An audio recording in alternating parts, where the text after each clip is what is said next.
FM keeps Taung in tune with you. I'm with my brother Patrick Kenrenberg, and he says he has something helpful to share with his colleagues Patrick.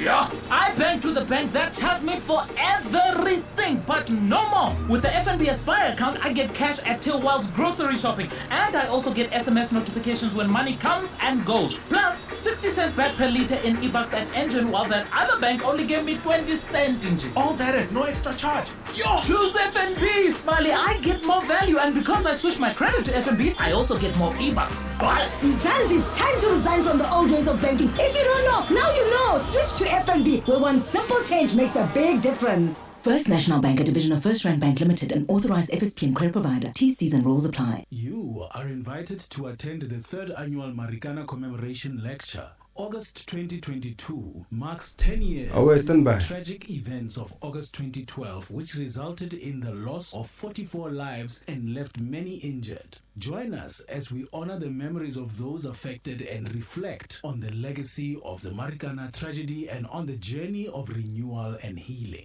You can register for this. 20 seconds left. I guess you guys are going to switch on your mics yourselves, right? Or you can watch it live on Facebook on the 18th of August from 1 p.m. to 2:30 p.m. Keynote speaker Professor Adam Habib, Director of School Oriental and African Studies at the University of London, will address the theme, The Social Pact and the Importance of Rebuilding. This invitation is brought to you by Sibanye Stillwater. We are one. Thank you for joining us. It's 12 minutes after 6 o'clock. It's You with the Boys, a special edition of the show. We've been talking about this for quite a bit. Even yesterday, we threw forward to what's going to happen today. Marikana Renewal Project. If you recall, last year, we were at Sibanye Stillwater's head office, and we spoke about some of the plans that are being implemented beyond the tragic events of 10 years ago. The point of it all is that the politics will do what they need to do. The reality is life has to go on in terms of the healing process. Let's give you a background very quickly. The acquisition of Lonmin in 2019 by Sibanye Stillwater, they obviously embraced the legacy it inherited at Marikana, and they set out to ensure that this change of ownership should serve as a catalyst for transformation and rekindling trust with the communities there. You remember last year we spoke to quite a lot of people that were benefiting from this new relationship. So for the next 3 hours, we are going to be chatting to quite a few people related to this Marikana Renewal Project, and each hour is themed differently. The first hour is themed honor. After acquiring Lonmin's operation in 2019, Sibanye Stillwater, they committed to honoring the lives that were lost and making amends by seeking and contributing to reparations for those who were and continue to be affected by the tragic events of 2012. So the first hour is themed honor, and then we're going to get to the second hour, themed engage. We'll chat a lot about that as well. We'll introduce the different guests, and the third hour, create. And I suppose to kickstart all of this, let's bring a gentleman who joined us last year. We're delighted to have him back with us this year, Luvuyo Madasa, who's the Director of Reimagine SA. Once again, good morning and welcome. Molueni, thank you for having me, and look forward for our engagements today. Definitely. Just give a bit of background about yourself. For those that were not able to join us last year, who's Luvuyo, and how do you get involved in all of this? So I am, as you've mentioned, the Director of Reimagine SA, and the journey has been a very interesting one, having been in the transformation and auditing environment in terms of the BEE codes. Found an opportunity to see how can we work better with the corporate environment to bring better benefits into the communities and the people who need them most. And that took me on a journey into joining Reimagine SA. We've been on a journey with Sibanye Stillwater, whereby they were looking to launch the Marikana Renewal program, as you said. And we've played a role with working together with them as community engagement partner and stakeholder engagement partner in facilitating the understanding, people coming to the table and making more sense of what renewal can be and seeing how they can play a meaningful role in making it real. Okay, so that's your role in the renewal project. In essence, yes. There are some complexities around it, but I think for the sake of this conversation, that's the nutshell. What does the Renewal Project mean to you? I mean, why is it important for Reimagine SA to be involved? So it's important for Reimagine SA to be involved because it touches on the 3 pillars on why we exist. Reimagine speaks to a space of political settlement where we are in our democratic dispensation. Emotional settlement, how do we feel? So when you come into every single day, you bring particular emotions that speak to who you are, what you've experienced throughout your life.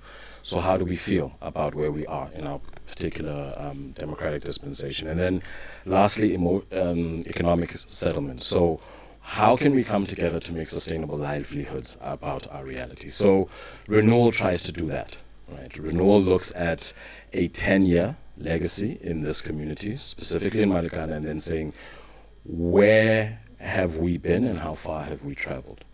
And then in our stakeholder engagement, we've been getting a sense of how people actually feel about it. So we spent a significant amount of time with the 44 families, engaging with them to understand what it means to have lost a breadwinner, what it means to have been thrown into, the confusing world that they've been thrown into. And 10 years later, where do they stand now and how can they get support to go forward? And then lastly, in the space of livelihoods, as the program unfolds, we then speak to what it actually means to catalyze alternative economies, not only for the families, but we have a vested interest in making sure that this gets to the community and other beneficiaries as we roll it out. Do we have any milestones that we can talk about since we started this process? We do. So in May, we hosted a 2-day pizza with the families. And it was in essence the journey. So you say we were here last year. So last year was about announcing what we were intending to do. And the journey took us on a family's visits to where they come from. And in listening to them in their homes, getting the truth as they see it and from their perspective and their experience, we got to appreciate that not only amongst the families, but as we know in society in general, there's no consistent understanding of what actually happened. And in engaging with the families, we thought it important to bring them together so that they too can engage amongst one another and with various parties that are interested in supporting them. So that big milestone was in convening the 44 families, and we had some 94 representatives of the various different families. And the milestone was significant because in 10 years, they said it themselves, this is the first time that they've been brought into one space as the families. Various parties have been engaging with them in different combinations of those families. There's a conversation about 34 versus 36 versus 10. And for the first time, they were brought in to engage and say, this is who we are. This is what happened to all of us 10 years ago.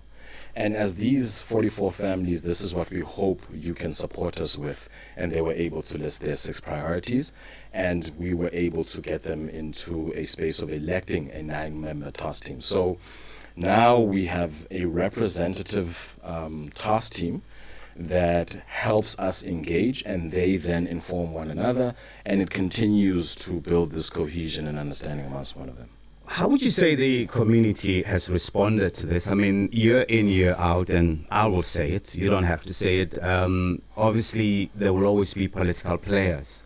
This has become a political hot potato. And you coming in now, you're saying last year we were introducing, this year I really want us to do A, B, C, and D. Are they receiving you well? With distrust. I mean... Understandably so. Right? And it's the same thing that we experience with the families. People have been coming into this community, making grand promises, and only when starting to roll up the sleeves and do the work, you're realizing we've actually opened Pandora's box. And when you start seeing the quantum and the full scale of what is required for renewal in this community, a lot of people either take a step back, lose interest, or move on to the next thing.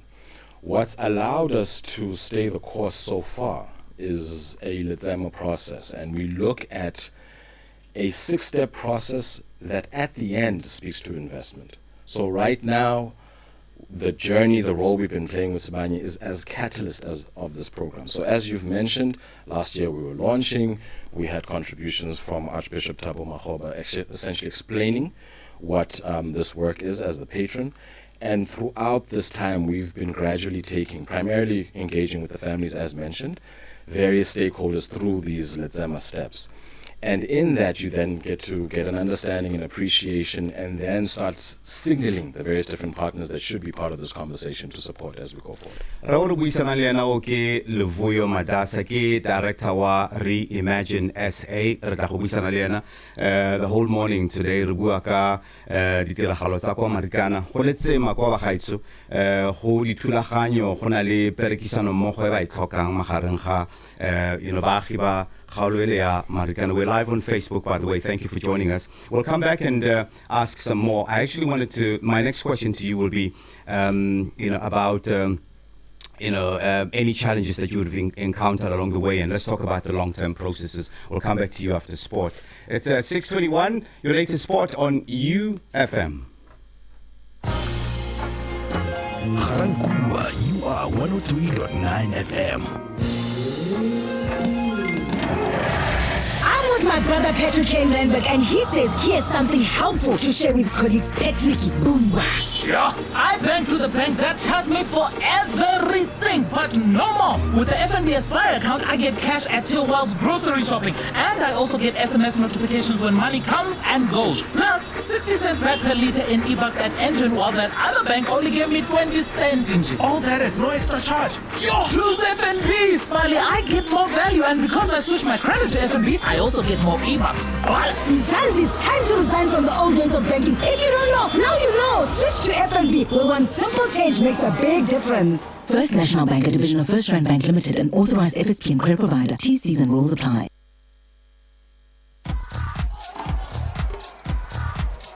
Another update coming at you when it comes to your world of sports. Now, with our football, yesterday, former Bafana, Mamelodi Sundowns and Al Ali coach Pitso Mosimane finally received his CAF Pro license, which was handed to him by the South African Football Association President, Dr. Danny Jordan, in a press conference. Now, SAFA stated as well that Mosimane is the first South African football coach to obtain the certificate, which is reported to be equivalent to UEFA A license, and means that Mosimane can now coach anywhere in the world and not only in Africa. So perhaps the 57-year-old mentor will now entertain offers abroad. We've even seen some speculation that he could be getting some offers coming in from Iraq as well. Meanwhile, abroad, Tottenham boss Antonio Conte expects to take his place on the touchline, and this for this weekend's visit of Wolves, despite being sent off after a fiery 2-2 draw against Chelsea at the weekend. Now, Conte and Chelsea's manager, Thomas Tuchel, who was also sent off, twice came face-to-face in physical confrontations as the Italians celebrated Tottenham twice, coming from behind to snatch a point thanks to Harry Kane's 96-minute equalizer. Unlike when a player is sent off, though, Conte and Tuchel will not necessarily receive a ban, but both coaches have been charged by the Football Association with improper conduct and had until last night to accept or appeal. Wrapping it up with some netball. Following a disappointing showing at the recent Commonwealth Games, the Spar Proteas will be hoping to bounce back and successfully defend their continental title. A total of 16 teams will be competing for the coveted trophy when the World Cup takes place in Africa for the very first time. Now, South Africa are hosting the Africa Netball World Cup qualifiers, and that's for the 2023 Netball World Cup at the Tuks Rembrandt Hall from the 21st to the 27th of August. The Proteas, together with Uganda, have already qualified for the tournament, while two more countries will be vying for the last two available spots. Now, the top two finishing teams will progress to the competition set for Cape Town, and this does not include the Proteas, who have already qualified. Should next year's hosts finish in the top two as well, the third-place team will take one of the two spots. And still more updates will be coming at you when it comes to sports on You With The Boys.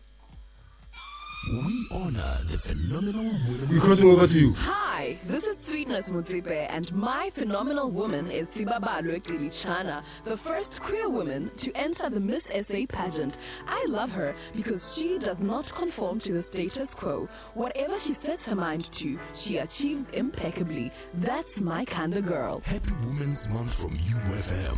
In tune with you.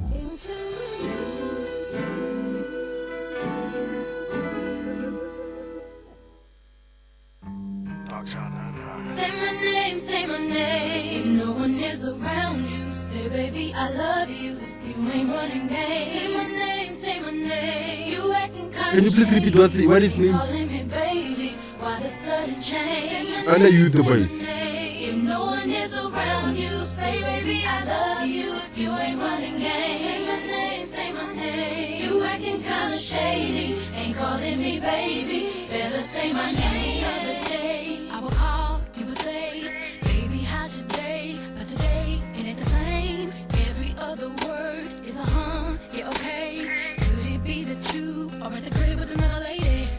If you took it there, first of all, let me say, I am not the one to sit around and be played. So prove yourself to me, I'm the girl that you claim. Why don't you say the things that you said to me yesterday? I know you say that I am too things. Something's going down, that's the way it seems. Shouldn't be the reason why you acting strange. Nobody's holding you back from me. 'Cause I know how you used to do. When you saying everything to me times two. Why can't you just tell the truth? If somebody said, then tell me who. Say my name, say my name. No one is around you. Hey, baby, I love you.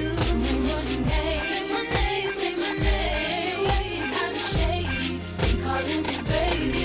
It's certain shame. Say my name. If no one is around you, say baby, I love you. You ain't running game.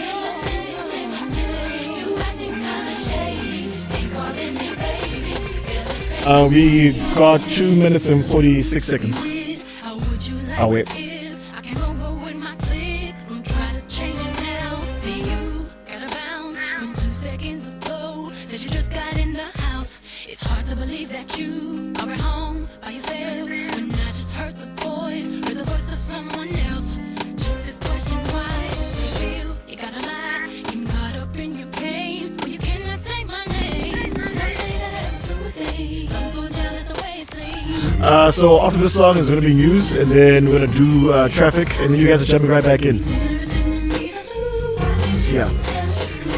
Cool. I'm not going to play any songs or anything. No bad music. Cool. When this song is done, are you going to back announce and then we go into news, or you just go straight?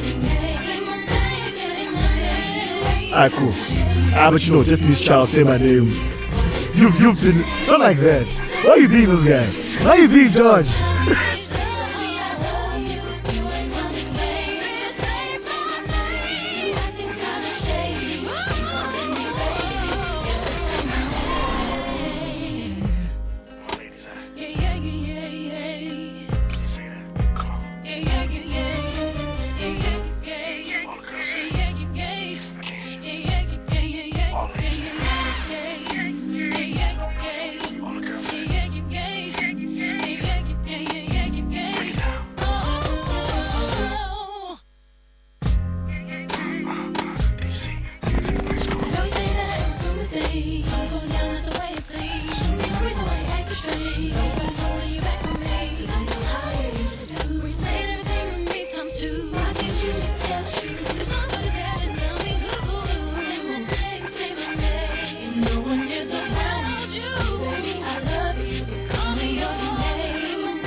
All right, we got 40 seconds left, yeah?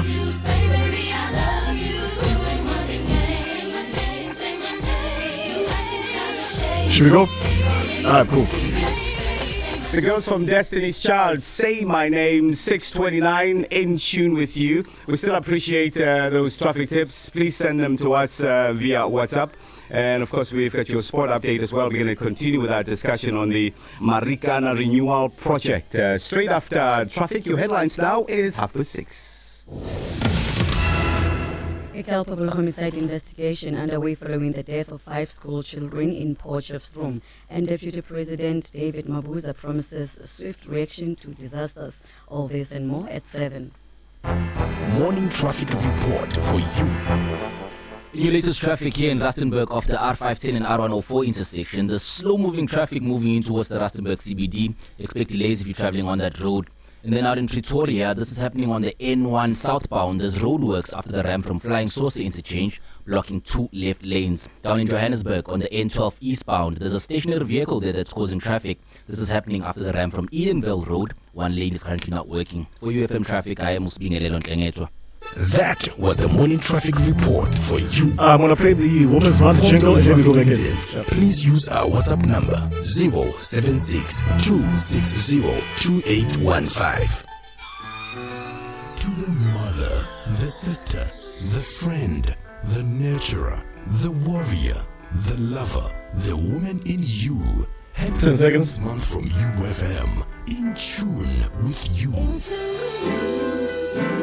Stand by.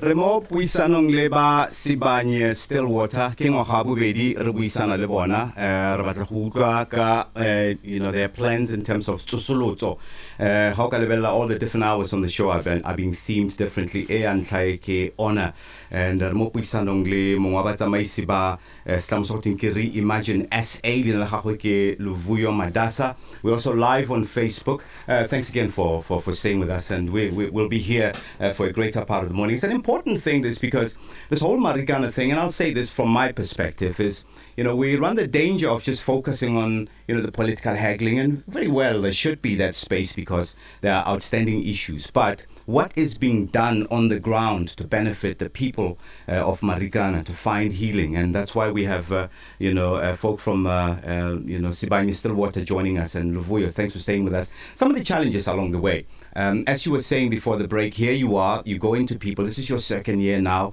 and, you're telling them about the renewal project. And like you're saying, you were met with a bit of suspicion, I'm sure. Some, I'm sure, are disappointed. What are some of the challenges that you encountered along the way? So part of the Letsema process is actually getting to sit down with folks and get an understanding of what they want. And ironically, that's been one of our biggest challenges. Ooh. I can imagine how difficult that is when we're still waiting for the other side to settle. You're part of this renewal project, and I'm wondering which one is the horse and which one is the cart? And that's part of the overall process, right? So while you're engaging with people and trying to get an understanding, what is it that you need? How can we work with you to facilitate your journey of healing? What you then get bombarded with is all these other unkept promises. And when you're sitting there as the organization that is trying to facilitate the coming together of various different stakeholders in support of the very people you're engaging with, you listen to hear, try get some sense of what policy supports what they're looking for. And with the partners who've already raised their hands, Sibanye being a key partner, in fact, the catalyst of the renewal program, you then start trying to say, all right, with the work that you're doing, with what you're trying to achieve, how much of this can be resourced through your social labor plan? How much of this can be resourced through CSI? How much of this can be resourced with any other discretionary budgets that you have available to you?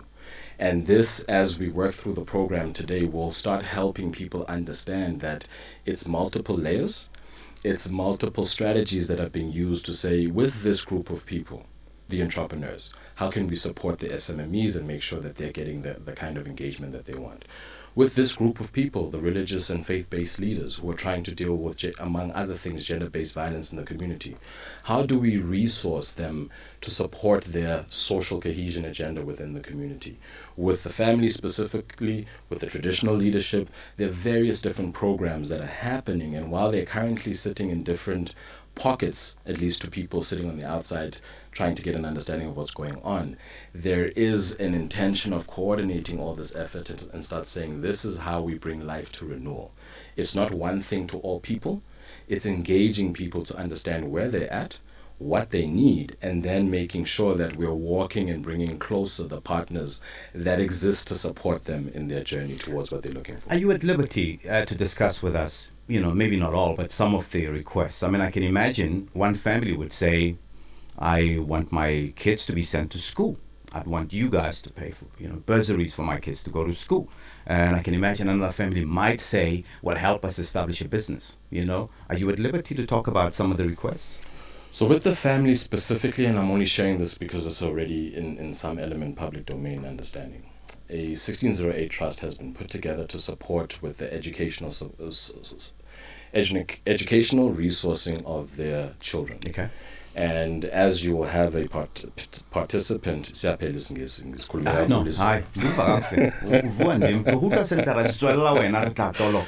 forgive me. So with him participating later in the program, you'll actually get to appreciate his journey. Okay. Now, as you said, with some of the families, they've asked for an opportunity to still, 10 years later, come back and collect the spirits. Isintu, bezophutuma umphefumulo. And you'll get other parties saying, but we facilitated that 10 years ago. But if you can appreciate 10 years ago, it's a flurry of activity, there's confusion, there's people being called from wherever it is that they come from, be it Lesotho, Swaziland, Eastern Cape, some of them are here from this region and area. Them coming and sending a family member who arrives and say, Aibo, ushoniwe. Now what do I do? The rightful person who does my family's practice of collecting the spirit isn't here to do it. Wasn't here 10 years ago. Right. And some of those challenges in engaging with them, we're saying, the families are saying, yes, that was done for the grouping, but I never got to do our individual thing. Yeah. Right. And part of this process, although we don't necessarily speak at length about this, part of this process is facilitating that space for that element of closure for the family, such that they can listen to other things about looking forward. And to the community, there's been a great deal of complaint and saying, but for 10 years we've been hearing about these families. Nifika nini tin. And as much as that may be a frustration, the families, we're learning so much where when we come to the community, because again, it's complex, there's multiple players, you then get an appreciation in the journey we had with the families. Here's the structures that we need to make sure that we are engaging so that by the time we come to the community, we have signal to those people and we're clear on how to work with them. And that's work that's underway. You have your work cut out for you. Healing is a long-term process. So I'm going to ask you about your long-term goals in this whole thing. Is to work ourselves out of a job. Reimagine SA should not be here. That will be the marker of our success when the community members are themselves standing up, understanding how do we engage with government, municipality better? How do we engage with the corporate sector better? How do we make sure that when we collect ourselves, make sure that we understand what we're trying to achieve? How do we, as the community-based initiatives, write the proposals to get the resources to do the work that we're looking for? We should not be here. Trust? Trust will be an amazing marker of success. And what you're starting to see, at the very least, is people showing up to actually share. One of the harder things has been is that you sit in a meeting, but because people are still sussing you out, you can sit in meetings for a week and people not say much. Yet people are coming back to you and saying, but what's the progress with that stakeholder? How far are you getting? And people are still sussing you out, understandably, because they're seeing you currently as no different than anyone who's come by over the last 10 years. And with trust, you're starting to see that some of the updates. So we had at Bidzo in May, we had participation from two organizations, the Socioeconomic Rights Institute, SIRI, who have by and large been the legal representatives of a good contingent of the families. And there has also been participation from the CSVR, Center for the Study of Violence and Reconciliation. And they've been doing work on the ground for some time. And our conversation has been about, but how do we share resources? How do we build on one another's foundations? Because the worst part of this is that we can't continue to sit people down and say, tell me what happened to you 10 years ago. Relive that trauma so that I can understand how to do my job. Yet I'm here saying I'm trying to facilitate healing. There's organizations who've been doing work. How do we take, in the spirit of Ubuntu, the work, the insights, the research that we've done, consolidate it in a way that we are all learning from one another, and it becomes like that Olympics 400-meter relay that we all sit tuned, that Jamaica has been kicking everyone's butt on, but you're relaying that information to one another. Here's what I've done. I realize where my role starts and stops. With you as an organization that we're signaling to say, take this to the next level, here's the information, please run with it, to the benefit of the people who are saying, siphelelwa amandla, siphelelwa yithemba, singancedisana njani. You're going to stay with us throughout the morning, and we'll bring in quite a few other people, beneficiaries, and even folk from Sibanye Stillwater, so we can, delve into this and gain an understanding and evaluate the process. I mean, we last spoke to you a year ago, and it'll be interesting for us to find out what is being done, who are the beneficiaries, and so forth. You've got your work cut out for you, but I appreciate the part where you say you're looking forward to working yourself out of a job. Ke Marikana renewal project for the whole morning today. What is happening? Ngwaga o fetileng ne re bua le batho ba farologaneng ba ileng gore ba ungwetswe ke tirisano mmogo ya Sibanye Stillwater. We're looking to find where the process is. It's 19 to 7. You with the boys. Siambunzi ka Boxer birthday. Fa o reka 10 kg ya ditapole le 7 kg ya di-eiye. Bobedi ka 89 rand. I'm just gonna 700 grams at 36 rand fair. After this, I'm just gonna play the You with the Boys jingle, then you guys go back in. Boxer. Play a song. Cool. After this, I'll play a song, and then from there, we'll take it from there. Pat Cash, Kamuji Mukhale, Bingo, the Zulu Warriors. You with the Boys Deluxe Edition on UFM. In tune with you.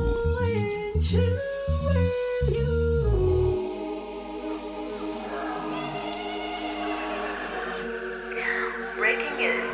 There has been a discovery of a very dangerous animal crossing the borders onto South Africa. If you're anywhere in the Gauteng province, please, you're advised to stay at home and be safe.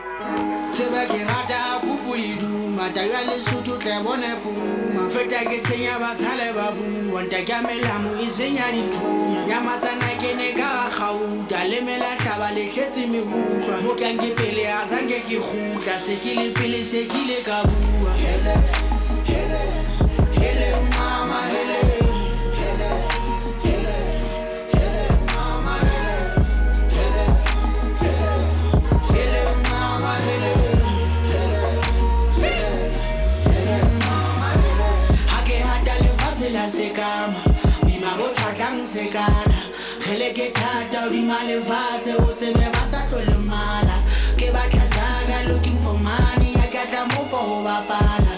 Sebeke black, I be looking gane, I get through and I get hahana. Batu bakhauten dumela, Dona Moshesho Yebua, Bumile, Kichaba Sai, so by taking back a setua. Batu bakhauten dumela, Dona Moshesho Yebua, Bumile, Kichaba Sai, so by taking back a setua. Sebeke hata kupuridu. Matayale sutu trebone puma Feta ke senya basale babu Wanta kamela mu isenya ditunya Nyamata na kene ka khauta Lemela shabale khetsi mi ukwa Mokange pele azange ki khuta Sekili pili sekile kabua Hele, hele, hele mama hele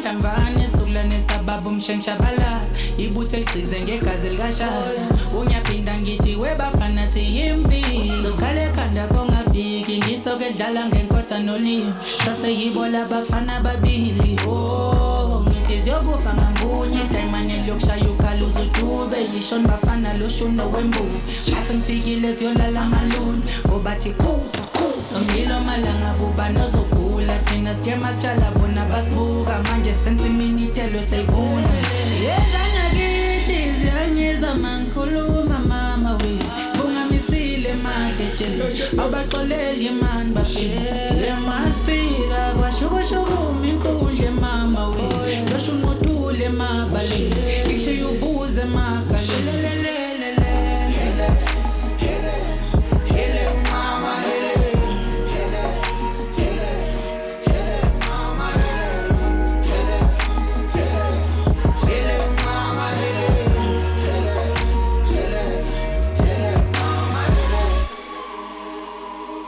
Ngene sentini ngembatata Satati trap usayiphendula isibaya Webozoyifuni ngigeza izandla Ibimbo lakho umkondo kashaka Mina ngigagu Mphuma lesazi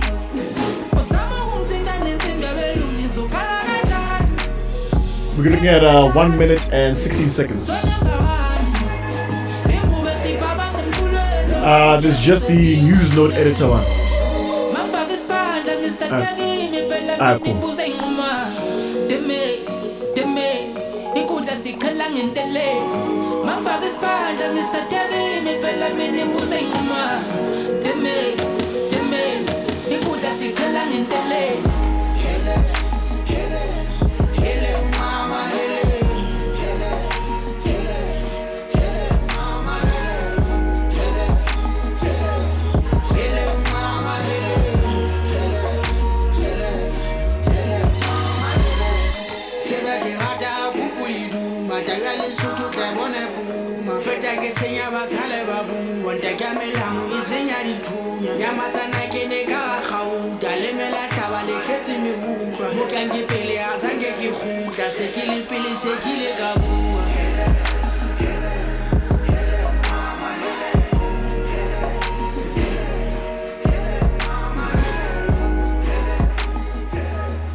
We salute the phenomenal woman in you. Hi, this is the Iron Lady. My phenomenal woman is Serena Williams, the god of tennis. Her passion for her craft inspires me to put in the same amount of passion in my own. She is a woman of steel, a groundbreaker, and a force to be reckoned with. Happy Women's Month from UFM. In tune with you.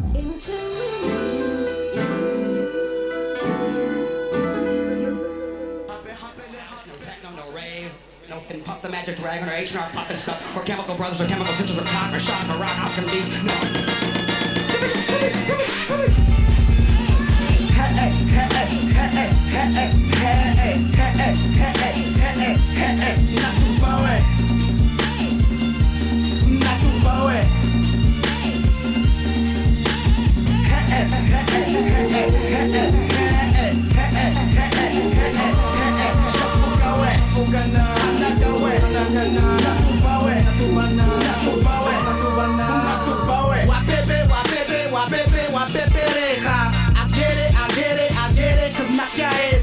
I'm grinding Musiku, get paid in the daytime. I'm loving Mudimu cause he makes sure that I get mine on my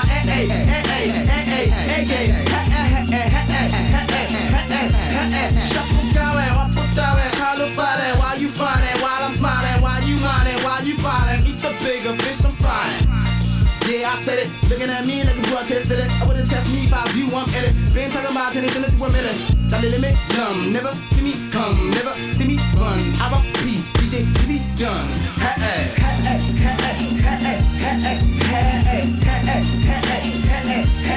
Not too far away. Not too far away.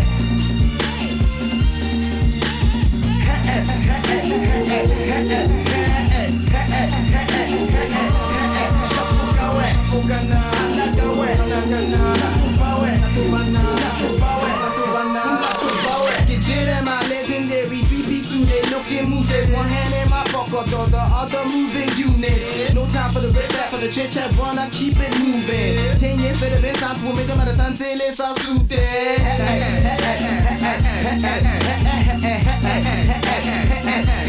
Strong and solid. Shh, tryna but you won't be quiet. Giri mal, kumura mamina nya, big nya. Well, but you cannot read between the lines. You need to scheme nya, I teach you how to deal nya. Hustle ain't just ain't true, the hope that just stay true and just do you. Sunday just won't do, I never do what they do. I keep my cool.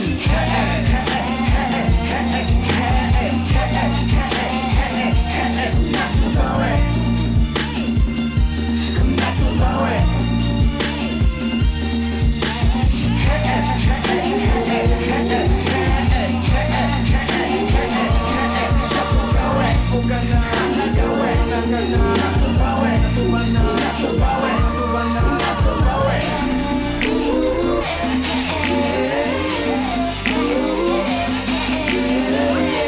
Anyway, we're sitting at 46 seconds. Should we jump in with that editor, use no editor 50? Alright, sharp.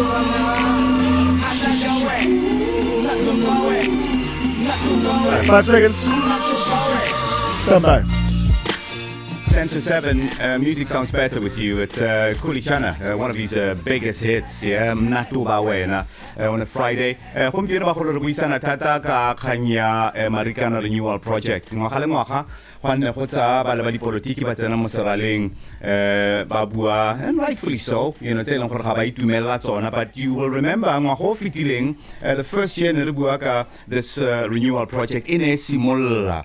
I remember last year ne re bua le, you know, ba dikereke jalo go na le ba bantsi ba ne ba le party ya letsema go na le mme ona tlila bua ka tsela e ba le ba sibanye still water ba mo thuseng ka teng gore a simolle kgwebonyana jalo ngwaga o ibile ra tswella a kry anong tshwantse it's almost like ba re fa report back ga ile gore moagi wa kgaolo ele le wena o itse gore go na le ba ba tsa matsapa jalo wa gakologela gore sibanye still water e rekile moepo o go tswa kwa go Lonmin in 2019 ke ngwaga bobedi anong ebile kganye go buisana ka yona e honor, engage, create re ntse ka kwano le Luvuyo Madasa ke ena motsamaisi wa company go teng ke Reimagine SA ke bona ba ileng gore ba kwa pele ba buisana le botlhe hela ba ileng gore ba amegile mo tiragalong e botlhokela dingwaga tse di sometse tse di fitileng ga re iphitlhele kganya gore ga ise go hetswe in terms of settlements ka kwano, but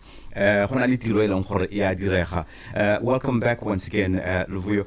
Who are we going to be chatting to again on the show this morning? So later you'll be hearing from Upu Ngosi, who's the Chief Sustainability Officer at Sibanye Stillwater. Then you'll be hearing from Undate Mahoa Morotoba, who's the Enterprise and Supply Development Manager at Sibanye Stillwater. Then from one of the entrepreneurs, Pabalo Genene, founder of Pononolo Trading. And then Dr. Mandla Yawa, who's the supervisor for social responsibility at Sibanye Stillwater. And then Sis Tabsile Pumo, yes, who's the executive vice president of stakeholder relations at Sibanye Stillwater. There was a lecture yesterday. Yes, there was. It was the third annual lecture. And in fact, yesterday we were speaking about 10 years of learning. So in appreciation as a country, what have we learned about this specific journey over the last 10 years? Mm-hmm. And we zoomed in on Sibanye's journey and this renewal program and the milestones that we've traveled, but still with the keynote address coming from Professor Adam Habib, asking us very important questions of, are we actually having the right quality of conversation at the right levels, and are we essentially engaging appropriately to bring people along community at a time, and not necessarily having the national discourse and hoping that that's going to trickle down. Because as well-intending as that is, sometimes it just has some challenges in terms of the level of conversation, how academic it becomes, philosophical, ideological. We were talking offline about sometimes the rhetoric that is used. On it will always be there. You can't run away from it. The longer, you know, the issue of settlements at a political, you know, in a political level and the political spaces, there will always be, you know, opportunists. You know, some of the rhetoric is fair in that it's trying to put pressure, you know, on whoever's sitting around the table and know, these legal issues. But I suppose for the common person who lives in Marikana, you have to ask yourself that question. When they're done haggling, what's next for me? So we've been very encouraged of recent. In fact, as of last year, we started engaging quite extensively with the local municipalities. You'll appreciate coming from the area, the Kopi borders Malibeng and Rustenburg, and also have been in extensive engagements with the executive mayor of Bojanala Platinum District Municipality. So from a policy perspective, there's this work that's being done around the district development model, and we're quite encouraged by what is already being put there as the pillars, and of course now as the partners, as the parties that can make that real, and people have to take it and translate it into reality in the communities. We're now trying to connect the dots between these big documents and saying, how do they relate to people on the ground? These big ideals, how do they become personal with me? Are they building houses for anyone? Are they helping anyone with education? You know, you look at the Northwest Province, and it's a pity for, you know, so we're going to be chatting to them throughout the morning. His Grace Archbishop Makgoba, you know, he is very outspoken, and you know, it must have been easy for you to get him involved in all of this. He's been a great support to this program. When we went to visiting the 44 families in the Eastern Cape, Lesotho, he came along, and just to see his humility and see his space in terms of engaging with people where they are trying to get an understanding. And it's important you bring the religious aspect as well for part of the healing. 100%. And I think this starts speaking to the various different moving parts of what's going on, right? When we talk about the trauma that, I mean, we were speaking offline, you know, people were shot down on live television, right? And these are the families who watch every year the replaying of that story. It's a milestone for media, but for you, it's your family member. It's a reality. And we speak about psychological counseling. There's a lot of mental health language and spaces that are going around now. Going there, you actually find some people find that mental wellness at a church and not in counseling. So also then getting an appreciation of saying, if we're saying people need healing, what are the layers of healing that we're speaking about? And going on that journey with them and appreciating that the clergy have that available, and of course Nabantu that practice isintu. So what are they going to get to do from an African spirituality perspective? But all these conversations are being brought to the surface, and it's all part of this journey as we move forward. His Grace Archbishop Makgoba. We are also live on Facebook.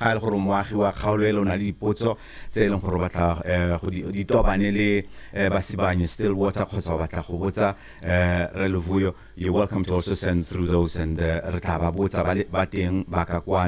you with the boys. 3 minutes to 7 o'clock. News on the way. In tune with you. Say, Bob, I had a chick, man, and she would have did me real wrong. I mean, I did the same thing to her, but she ain't had no right to do me like that, though, dog. For real. You've been seeing him, and I know. And I was with her, you know about it. But I was too blind to see you, baby. And you was at It's a song chosen by the Daliwonga one, but there is other. Okay, how long should I look for a song? Maybe 4 minutes, 5 minutes.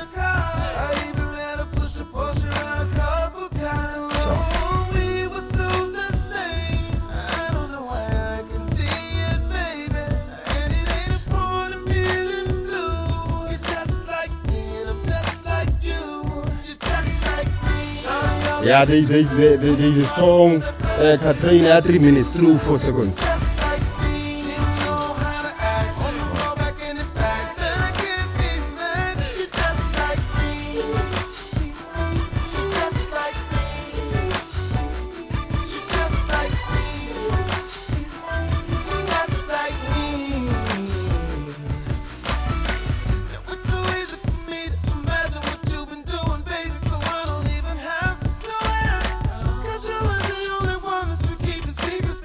So when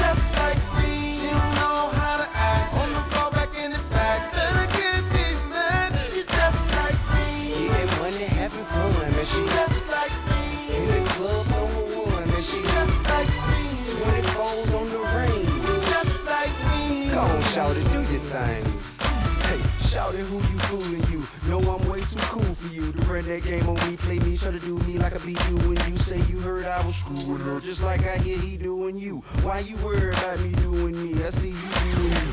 I can make her better though. You gon' let him ruin you. Just for the record, no, I wouldn't have her unless I could have the two of you. I know why he pursuing you. That booty do be moving, boo. Late night, straight pipe, they ain't nothing new to you. Wait a minute, can't tell me.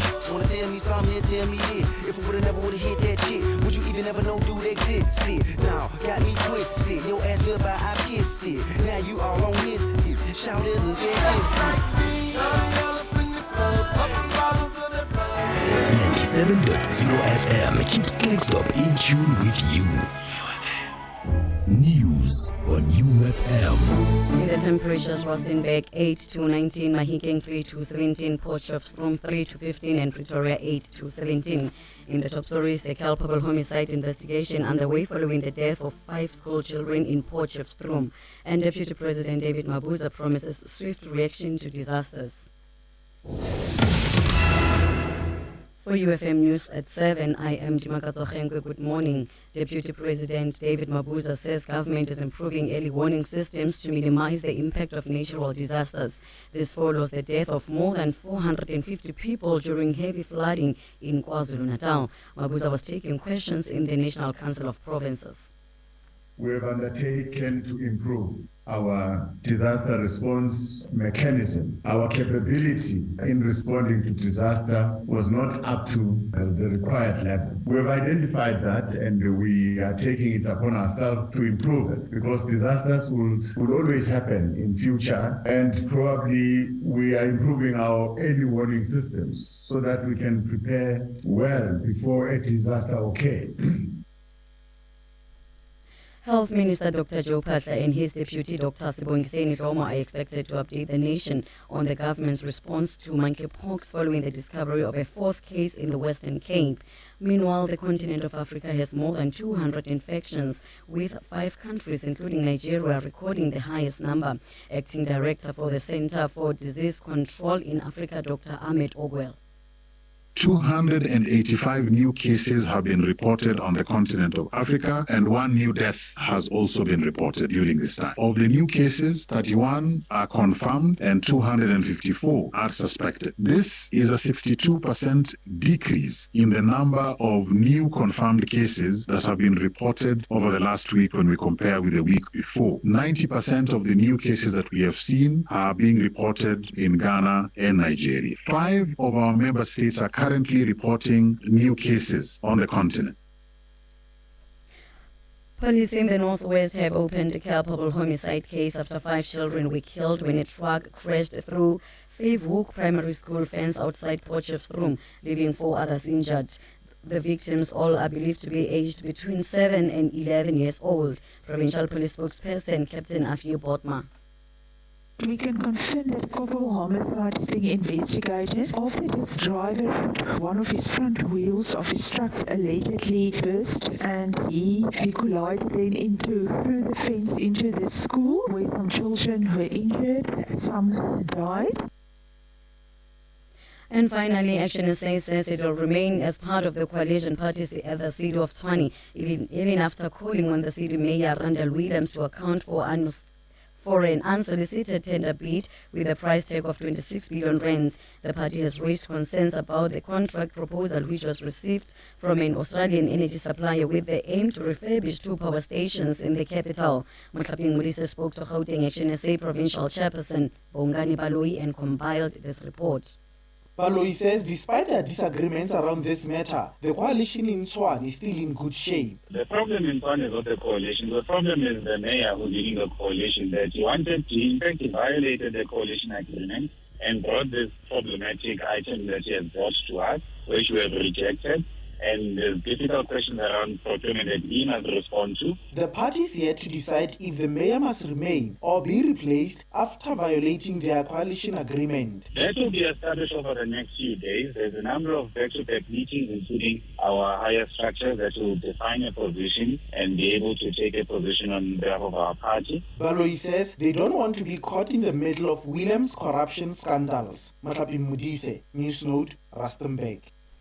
In your sporting headline, Lewis Hamilton has reflected on his holiday in Africa, and meanwhile, Chelsea have launched a probe regarding a racist abuse situation with a Spurs forward. Catch a full update at 7:20. Recapping your top story at 7, Deputy President David Mabuza promises swift reaction to disasters. That's it for now. I'm back again at 7:30. For more on these stories, visit newsnote.co.za. Morning traffic report for you. Your latest traffic, if you're traveling on the N1, N4, there's roadworks taking place on the N4, both directions between Zirast and Dinokana. There's a stop and go that's been implemented to accommodate traffic. Please be patient with your fellow road users. And then more rehab works taking place on the N4, both directions between Garankuwa and the R80 interchange, and the N4, both directions between Bonaccord and Engine 1 stop, affecting the left-hand lane. And then out in Gauteng, on the N12 eastbound, there's a stationary vehicle there after the ramp from Edenville Road, blocking one left lane. For UFM traffic, I am Musbingalelo Ntlengetwa. That was the morning traffic report for you. To report any traffic incidents, please use our WhatsApp number 076-260-2815. 93.5 FM keeps Zirast in tune with you. Broadcasting an extra hour from 5 a.m. to 9 a.m. Pat Cash, Kamuji Mukhale, Bingo, the Zulu Warriors. You with the Boys Deluxe Edition on UFM. In tune with you.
Sure.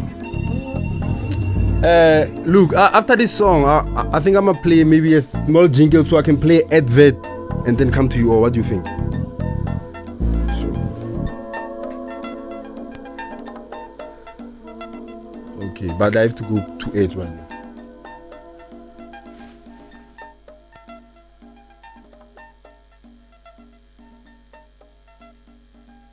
we honor the phenomenal women in you.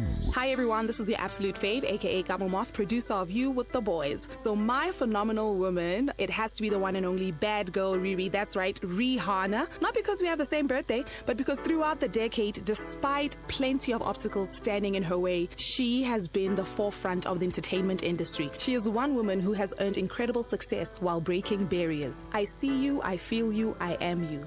And I'll drink to that. Happy Women's Month from UFM. In tune with you. In tune with you.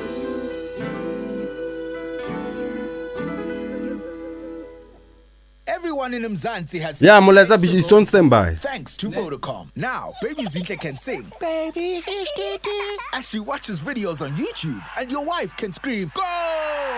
While watching sports highlights on YouTube. Get a deal that gives you something Okay, that means you go in after this thing, or must I play a short jingle? You buy 1 gigabyte for 85 Rand. Sure. Available on VodaPay, the My Vodacom app, or simply dial *123#. T's and C's apply. Further together, Vodacom. Stand by, I have the clip read. That's in tune with its people. Purple is my heart. Purple is my life. Radio that understands you. I love you, FM. Have a lovely day, everybody. In tune with the listener. In tune with you. When we started the show, we mentioned to you that all the different hours of the show this Friday are themed differently. We're going to get to what the theme for this hour is. But before we do that, let's get us a message of healing and hope. And Luvuyo, you were mentioning, how wonderful it was to work with His Grace Archbishop Makgoba. And I can imagine for a person who's been very outspoken, and he's been representing the church, the healing part that's played by the church, particularly him, is very important. Very, very important. In fact, there's a funny story driving to one of the families. The road was in very bad condition. And as we're driving to that home, he actually started going out in prayer. Wow. So it just gets, you get to feel that Naye, as a religious leader, he's a human being. He has his own fears and concerns, but very approachable, very accessible, but again, committed to the work of healing. Message of healing and hope from His Grace Archbishop Makgoba. Sisters and brothers, fellow South Africans, it is with sadness and trepidation that I address you today as we remember the horror we felt at the event which occurred at Marikana 10 years ago. The memory of those terrible moments will never be erased. They will live with us forever, even as we work to heal the wounds they created and rebuild the lives of those devastated by the loss of loved ones. I want to say first that it has been an honor and a privilege for me as part of the work being done by a group, including the new owners of the mine, to visit and consult with many of the families of those who tragically lost their lives. As I have said before to those families, I have been moved and deeply humbled by my conversations with them, and I respect and admire those who have been willing to join the difficult journey of healing and renewal. It has been hard, it has been tough, it has called for strength and patience, and you have my admiration for the way in which you have shown those qualities. 10 years ago, the tragedy that unfolded at the Koppie lifted a lid on simmering social tensions and changed the way the world saw mine or minus forever. What is so beautiful about the hope So, we have a minute left. Emerged from deep wounds is that it has come with the willingness to keep an open mind while we hold firm to our values. The last 10 years have taught us that we can only ensure lasting change through collaboration, that we can make progress if we are willing to listen to those who have differing opinions, and that we can move forward with honesty, transparency, and most of all, trust. South Africa, dear friends, is a troubled and hurting place at the moment. May the Marikana renewal process demonstrate to our nation how our suffering and pain can give birth to healing and renewal. Of course, as an Anglican archbishop or a Christian leader, I draw from the sacred texts and my tradition that Stand by in 10 seconds. Out of death, we resurrect hope and life. So God bless you, God loves you, and so do I. You with the boys live on Facebook as well. We're talking the Marikana Renewal Project, and a message you've been listening to from His Grace Archbishop Makgoba, a man who doesn't mince his words when it comes to speaking out, particularly on issues that when he believes that government is not taking the right direction. I mean, one of the earliest instances where I became aware of his outspokenness and how he will come out and even defend the common man is during the discussion around an area in this country called Makgoba's Kloof. You know, we've got a history where some of these names were corrupted, like Kalahari, now it's known as Kalahari. And he came out to mention that, hey, by the way, Makgoba's Kloof is Makgoba's Kloof. And then you obviously became aware of the statements that he's been making to try and get, you know, government to be a lot more caring. It's not surprising that he's involved in part of this Marikana Renewal Project.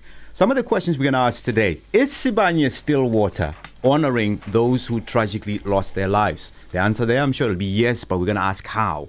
We're going to be speaking to Themba Nkosi, who's a Chief Sustainability Officer at Sibanye-Stillwater. There's also a clip that I saw in the lecture yesterday online, and I'm fascinated by this. I believe a gentleman who's getting his PhD, or got his PhD now, works for Sibanye-Stillwater. Is that going to be part of our discussion today?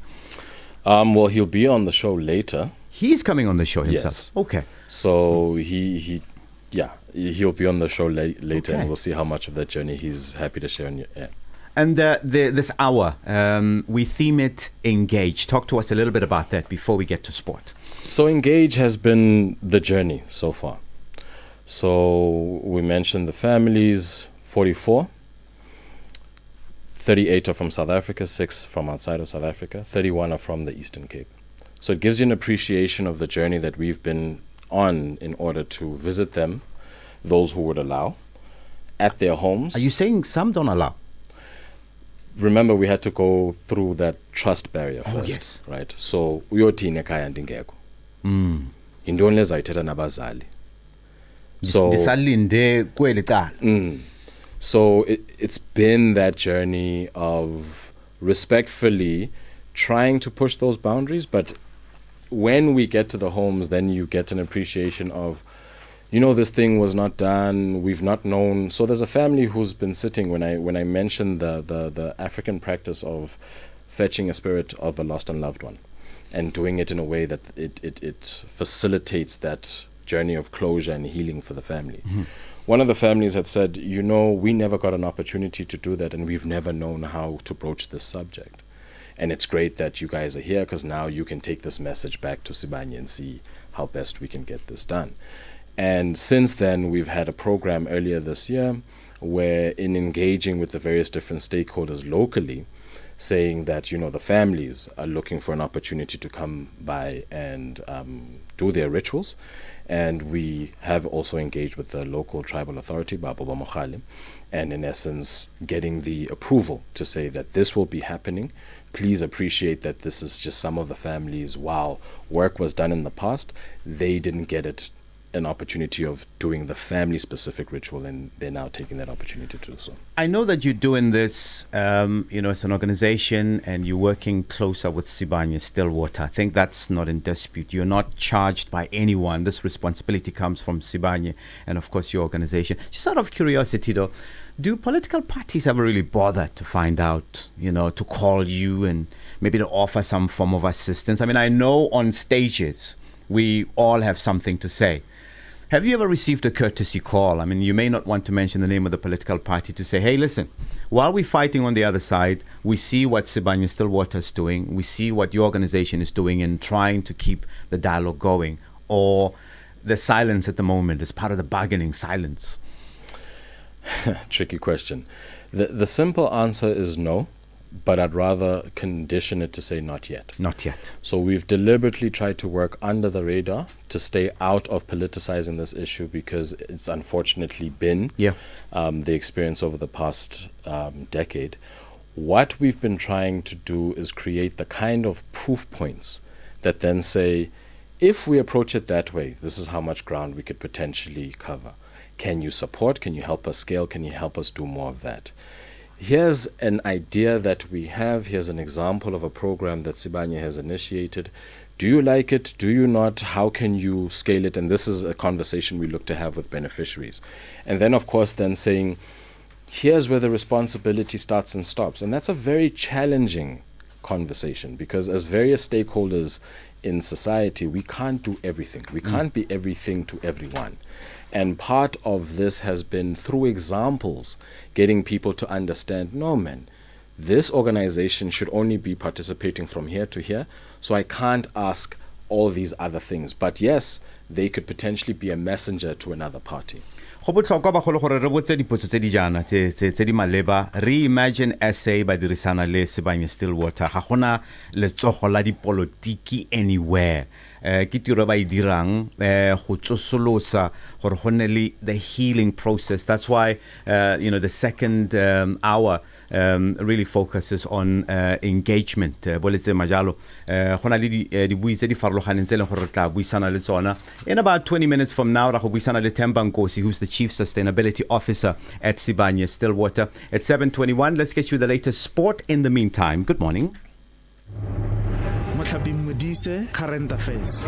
Karabo Mokhalagadi, sports. Sibingelelo Ntlengetswa, traffic. Kgaogelo Magolego, politics. News Note covers news in the Northwest Province, Gauteng, and the rest of the country. Get the latest news first on newsnote.co.za and News Note on Facebook and Twitter. News Note, now you know.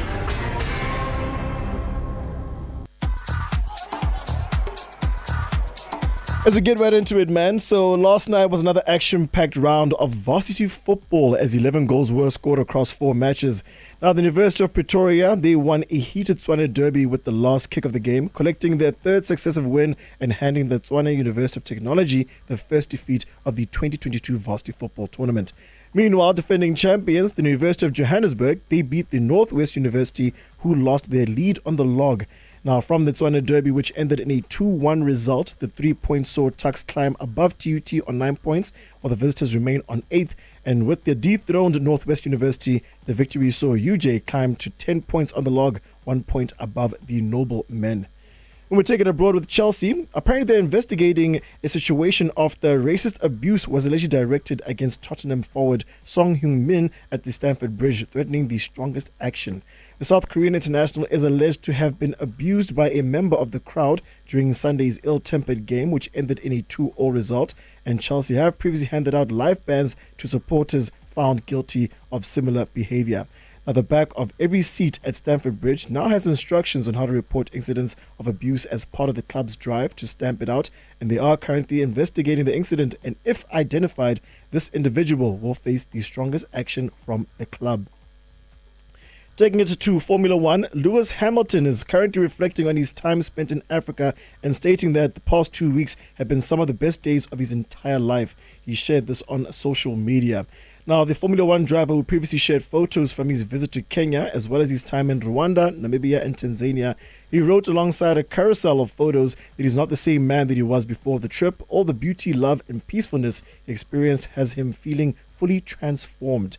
Now, he is, of course, currently on his F1 break, basically touring Africa, but the Formula One season, it will be commencing with the Belgium GP, which starts on the 28th of August. Still a lot more to engage with when it comes to our world of sports on You With The Boys.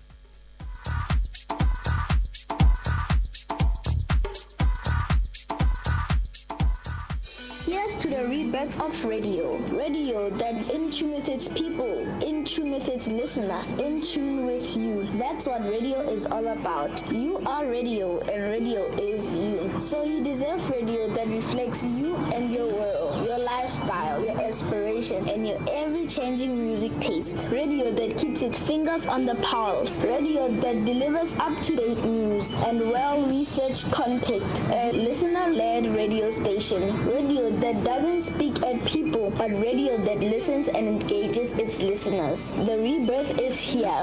Radio that laughs with you, cries with you, celebrates with you. Radio that understands you. Our purpose is to use the magic of radio to inspire the human race. That's what we do. In tune with UFM 89.8 or 103.9. Kenambali Maslanguko Kashani. Love you.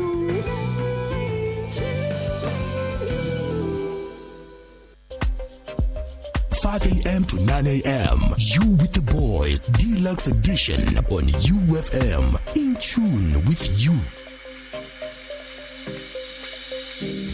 When I look into the mirror, it's your grace I see. It's your mercy I see. It's your love. When I look into the mirror, it's your grace I see. It's your mercy I see. For I sing all my life. I don't deserve it, no. Yes, I don't deserve it, Lord. But you love me still. Now I love you, Lord. I don't deserve it, no. Yes, I don't deserve it, Lord. I don't deserve it, no. Now I love you, Lord.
One minute. All in You, Senior Oat.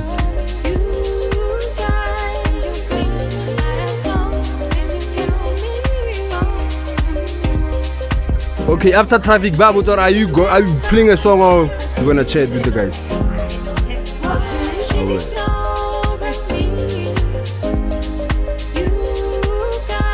Oh, so I'm fading it, you talking over it, ne? 7:29 in tune with you, Senior Oat, All in You. We've got headlines on the way, plus a look at your latest traffic, and then we'll ask Kamuji to sort of help us with the poll as far as Pick Your Fighter is concerned. But these are the major stories that we're after at this hour. In the headlines, Deputy President David Mabuza promises swift reaction to disasters, and Enyobeni Tavern owner expected to appear in court today. Catch the full update at 8. Morning traffic report for you. In your latest traffic, just to remind you that there's roadworks taking place on the N4 both directions between Zirast and Dinokana. There's a stop and go that's been implemented there to help accommodate traffic. Still with the N4, more rehab works taking place, this time on the N4 both directions between Garankuwa and the R80 interchange, and the N4 both directions between Bonaccord and the Engine 1 stop, affecting the left-hand lane. Out in Pretoria, there's a stationary vehicle after the ram from Watermeyer Street, the M14, blocking traffic there. Please approach with caution. And then down in Johannesburg, on the N1 southbound, a stationary vehicle after the ram from the N17 ram from the N1, blocking one lane. For UFM traffic, I am Musbingalelo Tlengetwa. That was the morning traffic report for you. To report any traffic incidents, please use our WhatsApp number 076-260-2815. Alrighty. Let's double check with Pick Your Fighter. It's been 3 weeks since I last won anything, and as far as that competition is concerned, I'm hoping today. You're a sad man. Yeah, I can hear it in your voice. I really am. How am I looking today? Well, you might actually get your spirits lifted because when it comes to our Pick Your Fighter, the poll currently on Twitter at UFM898, you can go check it out. It is still up. You can still lodge in your vote as well. Pat Cash came in with TKZ Sigalela, and he's sitting at 59%. I came in with Axwell featuring Maxi, I Found You, and I'm currently sitting at 6%. There's still time. You're not doing well, man. There's still time. Pat, say it again. It's okay for you to call it in, eh? Yeah. Really, it's okay for you to just come in and say, without me. I mean, it's been just 2 hours and you really lost confidence. You've lost all hope. I'm holding on. But you know what? The version, we played of your song really wasn't the best. It wasn't, yes. There's a better version of that actual song that we can look at. When we find it another time, excuses now. No, we're going to find it another time and watch me whip some butt. I can say that. It's Friday. And then Bingo came in with Daliwonga as well. 8 minutes of Daliwonga, let's say that. 8 minutes. 8 minutes. 8 minutes of Abamvelo featuring Melo and Sleaze and MJ. And my brother man is sitting at 34%. Right, it's 7:33. We're working our way towards a discussion with Themba Nkosi, who's the Chief Sustainability Officer at Sibanye Stillwater. For a greater part of today, we're going to be chatting to the folk at Sibanye Stillwater. We want to know, what is Sibanye doing to honor those who passed away, who passed on in terms of memorial, and what are the lessons that have been learned there. He's going to join us on the line, Babu Themba Nkosi. And along the way as well, Honale Mahua Marotoba, Enterprise and Supply Development Manager at Sibanye Stillwater. Some of these titles, man, these are important people, wa itse ha o le mongwe ba tlang go bula kgwebo ka kwana ga go te gona le motho wa Enterprise and Supply Development ke mongwe o tleng go go thusa re batla go itse ba le ba Sibanye, what are they doing? And very graciously they've agreed to be with us throughout the morning. And of course Luvuyo is also going to be staying with us throughout the morning as well. It's You With The Boys, 26-8. Zilas the UR 93.5 FM. Pick Your Fighter. Your weekend anthem.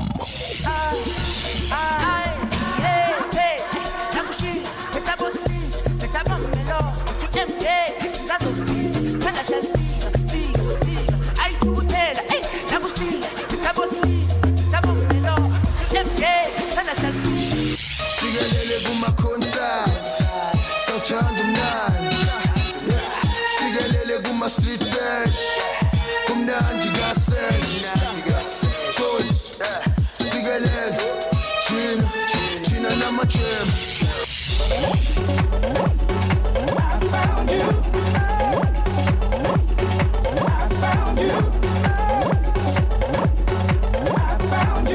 Damn, I'm happy that I found you. Monday to Friday from 5 a.m. to 9 a.m. The all-new You with the Boys Deluxe Edition only on UFM. In tune with you. 99.4 FM keeps Potchefstroom in tune with you.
I can call them now. Yeah, call them and then hold them on the line.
Thank you, Lord, very much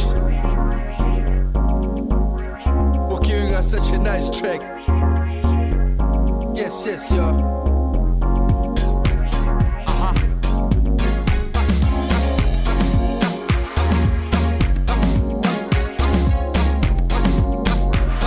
You have 25 seconds left.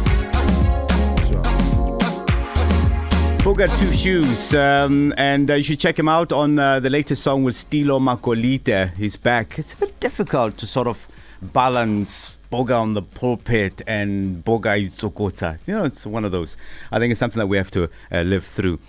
So this Friday is dedicated to talking about Marikana, the renewal project there, and we've got quite a few speakers and guests from Sibanye-Stillwater. We welcome now Themba Nkosi, who's the Chief Sustainability Officer at Sibanye-Stillwater, with a primary focus on ESG and sustainability.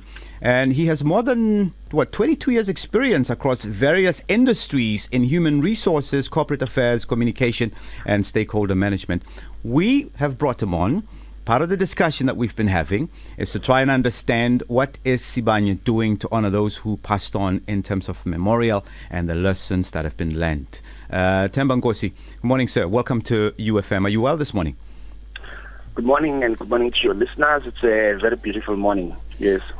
We understand that we've taken you out from a meeting, and we truly appreciate the time that you're giving us. And we know that in these meetings, you're probably talking about the very same thing we're going to be discussing here now. But let's get into it. How is Sibanye honoring those we lost, 10 years ago? And how are we supporting their families? Thank you for the opportunity. And as you know, Marikana tragedy, it's a tragic event that has stayed with us for the last 10 years, and it's been a very sad day, rather sad week, I think, because all those events or incidents occurred within the week of the 10th to the 16th of 2012. When we got into London in 2019, we started engaging with the stakeholders with a view of listening and trying to understand what could bring to a healing first for Marikana. Secondly, how can we work together to create something positive out of this? We know that this has been a tragic event that has kept families in pain for the last 10 years. You saw last week how some of the families were still breaking down as they're having these conversations. So within that, we then created a program called the Marikana Renewal, which has got 3 pillars, which is honor, engage, and create. And the honor part of the program was about ensuring that we give priority to the families in terms of what are the things that are still outstanding. You'd recall that we'd spoken about the houses that were initiated by the AMCO Trust, but we then took over 16 of the 43 houses that were supposedly to be built. And of those 16, we've already built 8 houses that we've handed over to their respective families. The difference being that some of the widows are now employed in Marikana. So instead of building them a house in the Eastern Cape where they come from or in Mpumalanga, we then agreed to build a house in the location of their choice. So some of the houses have been handed over in Moinoi. There's a house that is being handed over in Brett. Then we've got another set of houses that we are currently building. Some are in the Northern Cape in Kimberley, another in Mahikeng, and I think in Mpumalanga as well as the Eastern Cape. So that's basically the one part that we've done around the widows. I think the second one, which relates to the honor, was around listening to the families, understanding how they would like us to honor the memory of those that had fallen. And the memorial stone was basically, or the memorial park was basically an agreement that was reached that it has to be erected in Marikana around the Kopi where the incident happened. But as you would know by now, that land never belonged to Sibanye-Stillwater or rather Lonmin at the time. So we've had to have lots of engagement with the multi-stakeholders surrounding that land issue. And to date, I can proudly say that we've reached an agreement on the land where we will be doing a land swap with the Babuga Mohane, who is the tribal authority that naturally owns the land there.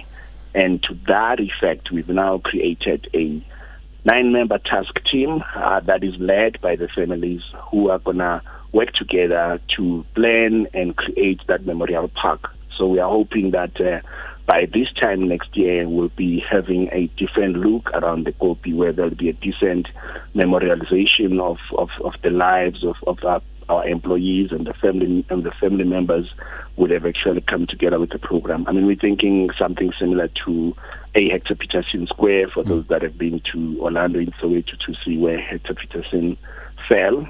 We're thinking of erecting a memorial to that event that commemorates all the 44 lives that actually perished on that week.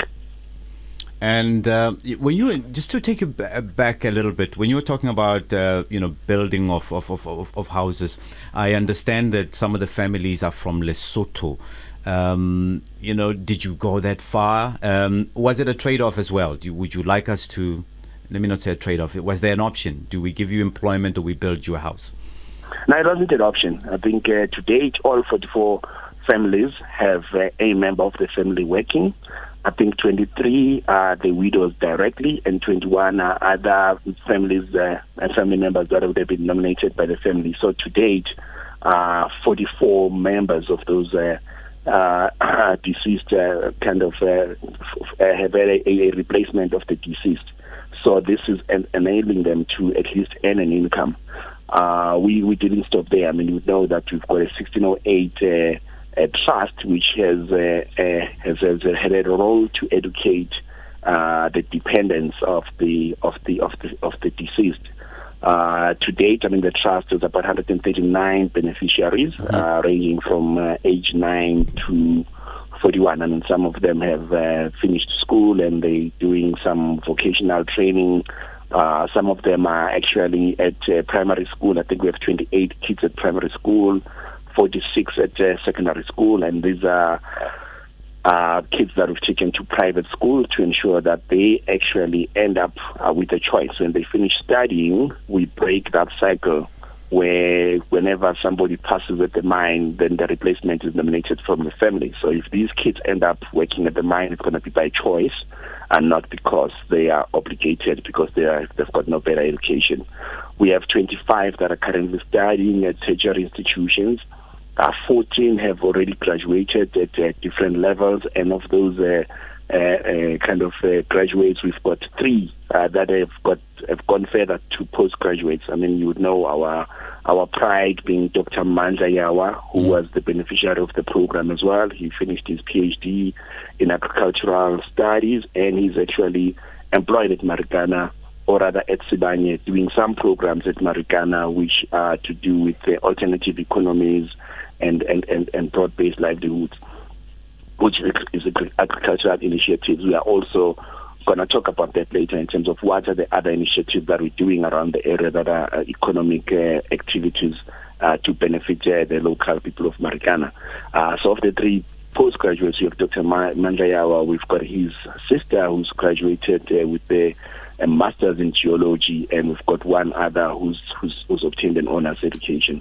So basically, we've been true to the promise around ensuring that the kids get a better education, and these beneficiaries hail from Lesotho, Swaziland, and South Africa. And to date, I mean, the trust has spent about 64.5 million on all those beneficiaries. And if you make your maths, you do your maths, that's probably an average of about 460,000 per beneficiary since the trust was initiated. It's a beautiful story, this. I mean, I know we're talking about a tragic event that happened 10 years ago. Let's also accept that while there's haggling on the other side, good work is being done. 64.5 million rand in all that the trust has contributed. Nothing warms my heart more than an opportunity to study. But I'm going to bring in Luvuyo here, and you can weigh in as well on it, Themba. In terms of creating the memorial, who are you consulting with? Are the families, I'll ask Luvuyo on this one first, are the families giving input on how they think the memorial should look like? I mean, it's good news that now we've been able to secure the land. So as mentioned before, we had Ipito in May. where we were able to convene the 44 families. From that engagement, the 9-member task team that Putamba mentions was then elected. So at the Pitso, in principle, the plans have been adopted insofar as what was presented. Now the opportunities with that 9-member task team, and also in consultation through them with the families, it's about getting the various different elements. So part of the plans speak to each family member being represented in a particular way. It's a matter of engaging with that task team, addressing those sensitivities. Of course, there's language components. So how do we bring in all those elements and make sure that it is a program that is endorsed by the families, and when it's finally, we break ground in terms of building towards something that the community and nation can experience, it's something that has had a, great contribution from the families. Temba, let me bring you back in here. Some of the challenges that you've experienced in getting some of the, Marikana renewal projects off the ground, if any at all, that you can share with us this morning. I think one of the key challenges has been that we as Sibanye were not there in 2012 when the incidents happened. I mean, you'll recall that we took over the Marikana operations in 2019. One typical challenge was to engage with all the stakeholders to try and find common ground on how we all move forward. And sadly, I mean, we've watched and heard over the years how the people of Marikana, and certainly some families of the deceased have fallen victims to people that have come in, did various initiatives, including producing documentaries and writing books, but the families have never received anything out of that as a way of royalties. So when we started engaging with families, certainly there was a lot of skepticism around them giving us room and allowing us those engagement opportunities which we've had to deal with. I think that's the first one. The second one is the ongoing pain because the various families, as you see, are at different stages in terms of the ability to move on. So that pain still remains. I mean, we've had to procure services of counseling for the children. When we got the Archbishop in, who has gladly confirmed his willingness to assist as the patron of the program, we've had to actually, as his words, he said he wants to walk the journey with the families. So that simply means that we've had to now visit the families, the respective families, go with the Arch to the Eastern Cape, go with them to Lesotho, to actually sit and listen to the families. And some of that was reopening the wounds, and the families had to go back and really tell the horror stories of how some of them actually were never even taken to the Kopi to do the rituals. And part of the process that has been facilitated by Reimagine under the leadership of Tuvuyo has been allowing those families to get closure in their own way, which meant allowing them to go to the Kopi. Some kids had never been there. They've just always heard about this Kopi where their father perished at the time.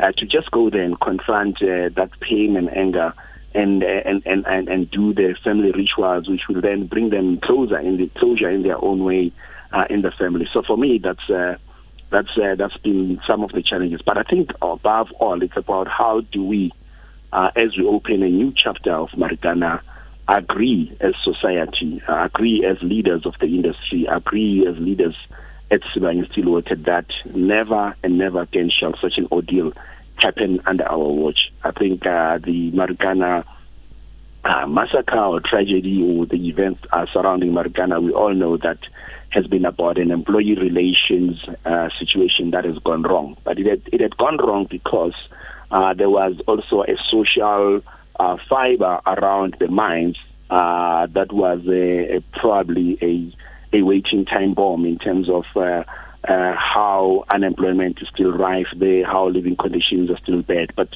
we get criticized as a company around this. But I think I want to bring this notion to the table that we prepared to play our part as an economic partner, but we need all the other role players in society to come together around the table and move towards us getting a socio-economic compact that will ensure that we repurpose some of the facilities of the mine in Marikana, create economic livelihoods out of that. I think I said before that it takes a village to raise a child, and we are a part of the village.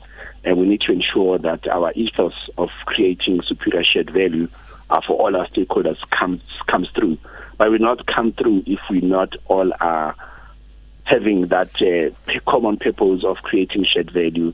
We're having a common purpose of creating long-term livelihoods, and we have a feel of what that value should look like. I mean, the other day I was talking about how as Sibanye we employ 84,000 employees roughly, and if you think about it, I mean, every miner feeds about 10 people, we are told, in terms of the value flows.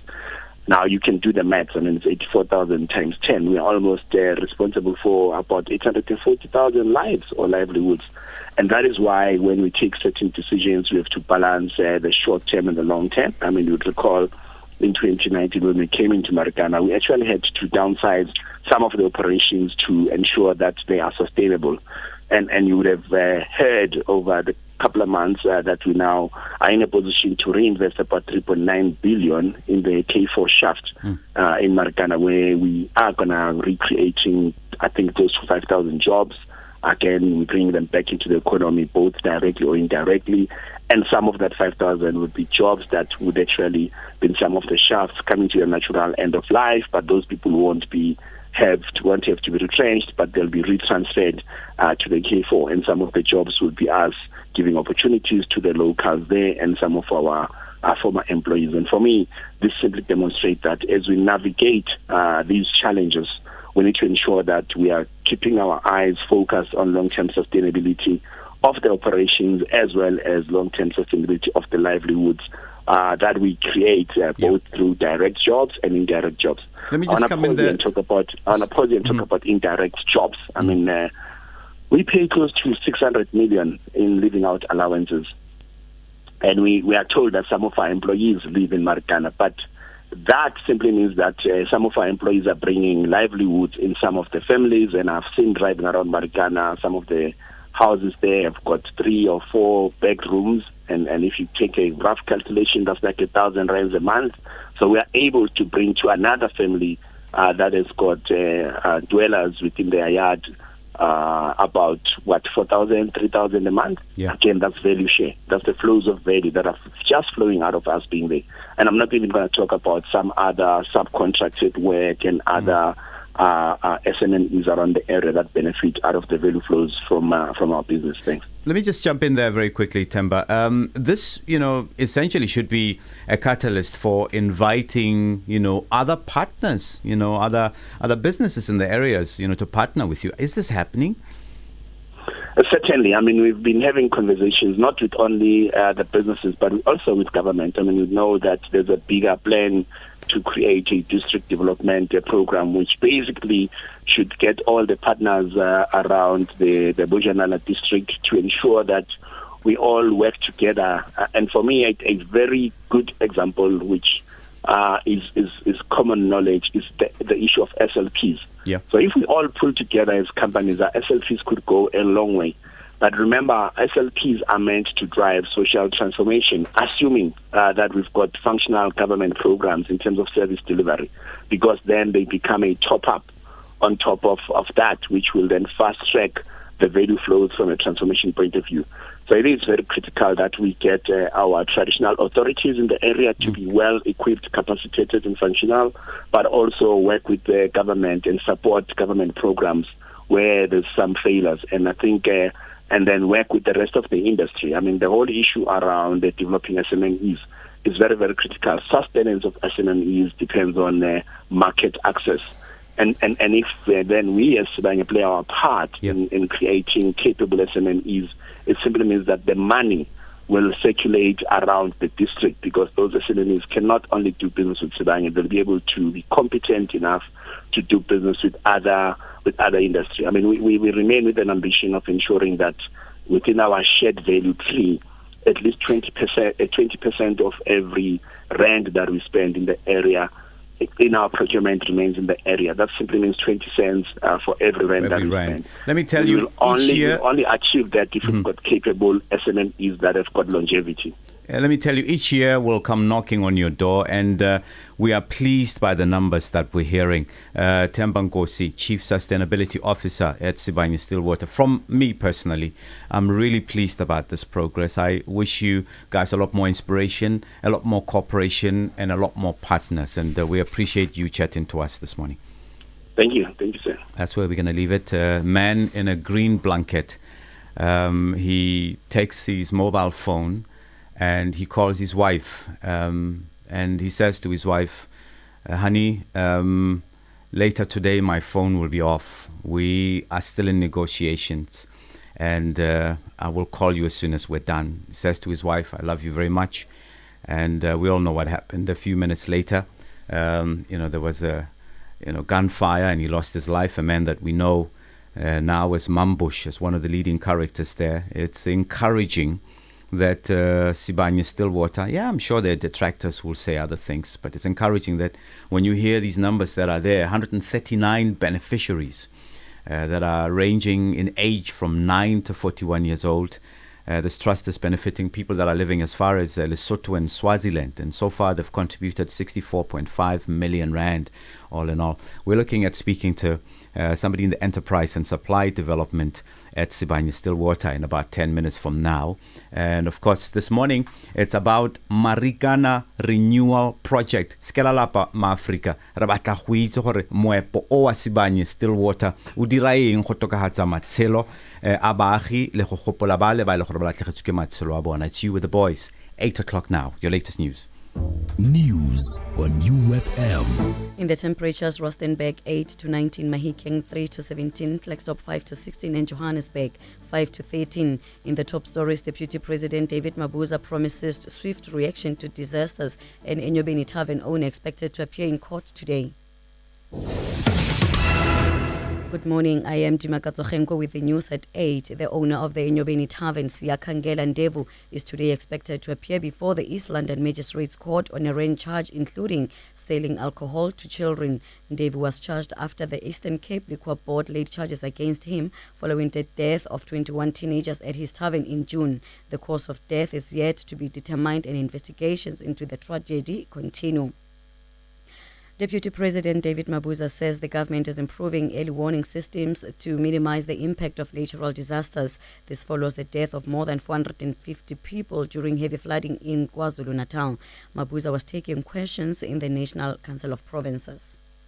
We have undertaken to improve our disaster response mechanism. Our capability in responding to disaster was not up to the required level. We have identified that, and we are taking it upon ourselves to improve it, because disasters will always happen in future, and probably we are improving our early warning systems so that we can prepare well before a disaster occurs.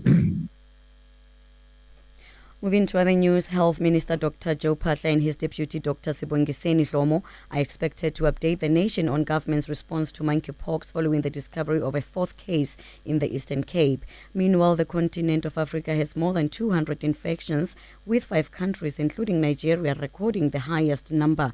Acting Director of the Center for Disease Control in Africa, Dr. Ahmed Ogwell.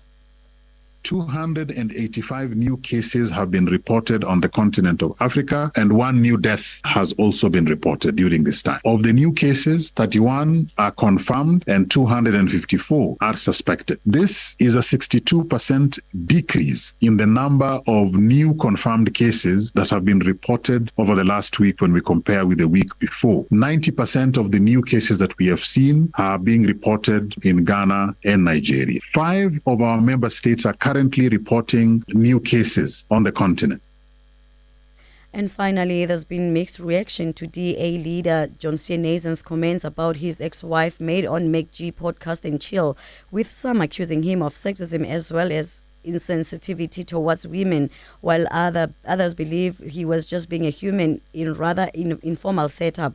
Analyst and communications expert Tshepo Matseba says while there's a need for leaders to be sensitive, he doesn't believe the opposition leader meant any harm.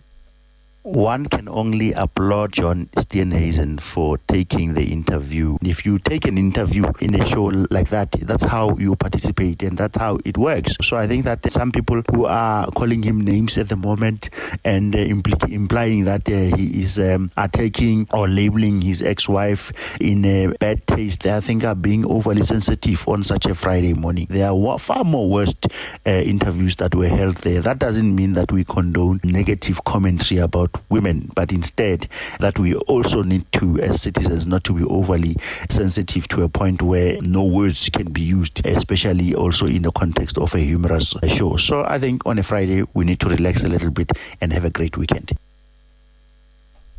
In your sporting headlines, former junior Bok Handro Liebenberg will be the captain for the Lister Tigers. And meanwhile, the Springbok energy is starting to build up as they prepare to face off against Australia, with a full update at 8:20. The top story again at 8. Deputy President David Mabuza promises a swift reaction to disasters. And that is where I'm going to leave it for now. I'm coming back again at 8:30. For more on these stories, visit newsnote.co.za. Morning traffic report for you. In your latest traffic, if you're traveling on the N1, N4, just remember that there's roadworks taking place on the N4 both directions between Zirast and Dinokana. There's a stop and go that's been implemented on that route to help accommodate traffic. Please be patient if you're traveling down that road. More roadworks taking place on the N4 both directions again between Garankuwa and the R80 interchange, and the N4 both directions between Bonaccord and Engine One Stop Garage, affecting traffic.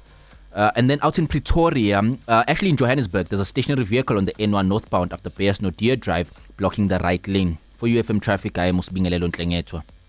That was the morning traffic report for you. To report any traffic incidents, please use our WhatsApp number 076 260 2815. 99.4 FM keeps Potchefstroom in tune with you. We salute the phenomenal woman in you. Hi, I'm Rekhum Putle. My phenomenal woman is Oprah Winfrey, simply because she's one of the many who pioneered for women's voices to be heard in the media. Happy Women's Month from UFM. In tune with you. In tune with you.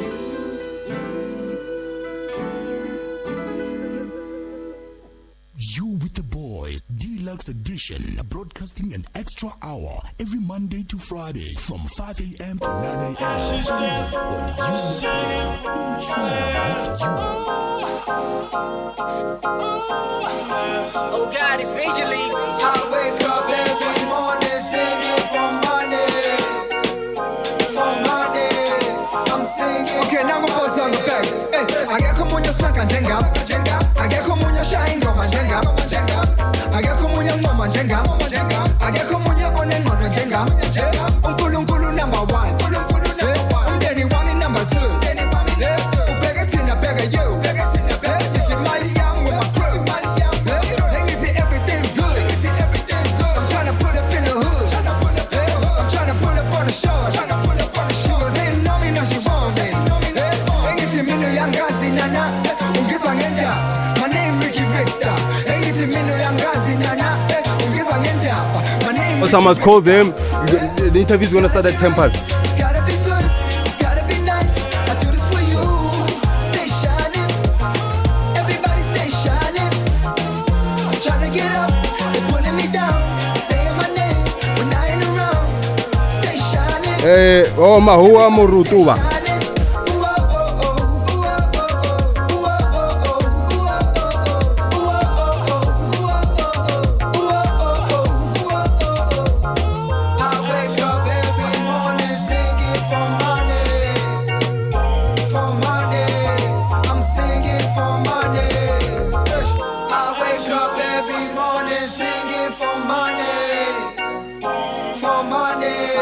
I'm singing for money. And then we come to me get Rabadi Paise. Poverty she like that. Scoop.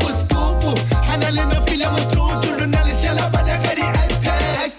Harita Uta Kama hit the song. Kila Kalisa the TV mom. Got the Parikati Khafif to come. I don't prepare a beer boss. It's just me and my people. We push up another passion in my team. Haritu Chupila Chabela Bupi.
We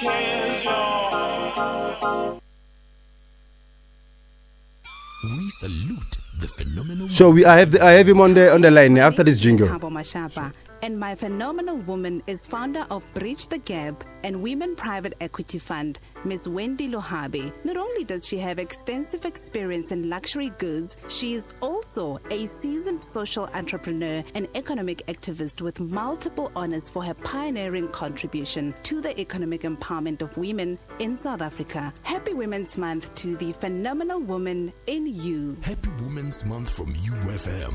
In tune with you.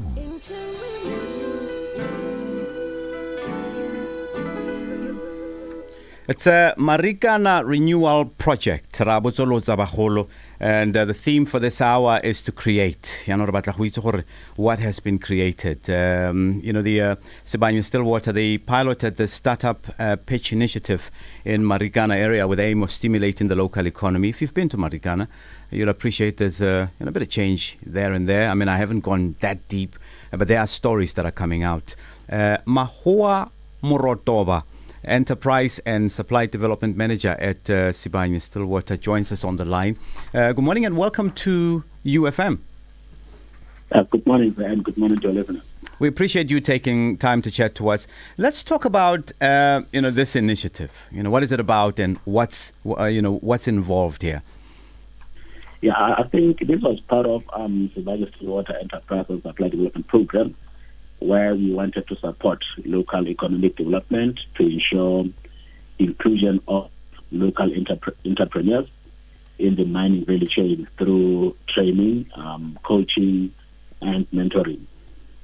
I mean, we know that ESD is an integral driver of economic and social transformation in South Africa, and it was quite exciting for us to have started this initiative. And we still believe that there are more of those programs that we need to initiate so that they benefit our local entrepreneurs.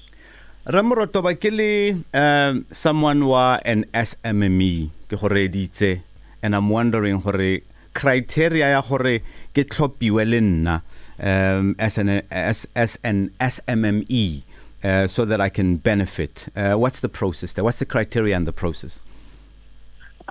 What we did, for instance, with the Marikana Startup Pitch, initially we had this initiative advertised on our website. Obviously, we know that all opportunities at Sibanye-Stillwater publicized on our website.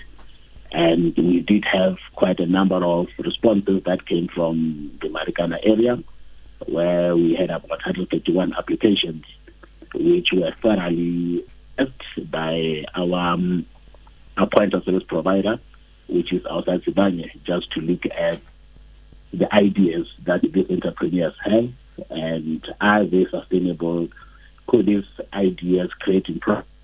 And would they have that possibility of having to grow their business beyond the life of operations? So after this 151 applicants that came through and that assessment that was done, we selected around 40 entrepreneurs, as I said, based on the audacious ideas that they had. And they had to go and pitch their ideas to a panel. Mm-hmm. And that panel will actually score them based on the ideas, ability, growth, creation of employment. And with that, we had about 20 that were selected, which we are currently taking through development training. And the training is not a one-size-fits-all. Each entrepreneur was basically assessed, and we looked at their needs as to what is it that they lack, and then they then get to be trained based on that for their business and personal development needs. Is it fair to say that this startup pitch is, in a pilot within the economic renewal pillar of that area?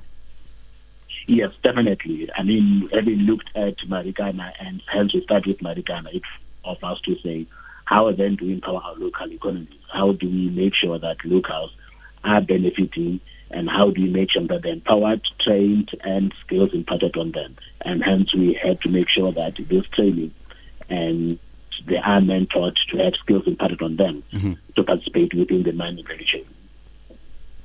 Thank you, Putmaho. It's Luvuyo here, and I think to add to that, and for the listeners as well, is that if you look at the holistic thinking around the economic renewal pillar, it's in saying with departments like ESD and some of the programs that Sibanye is doing, how can we work to initiate now, as Putmaho has said, various different programs that can get the support that they need, build up steam, and as the mining operations one day reach the life of mine, you've catalyzed, you've support, and you've made sustainable a going concern that can live beyond the lifetime of the mine in the community. So it's part and parcel saying, here's the engagement, we're here, we are looking to work with you, but also an appreciation of, as you will hear, whether it's Putemba, Putmaho, or Sistabsile speaking to alternative economic programs,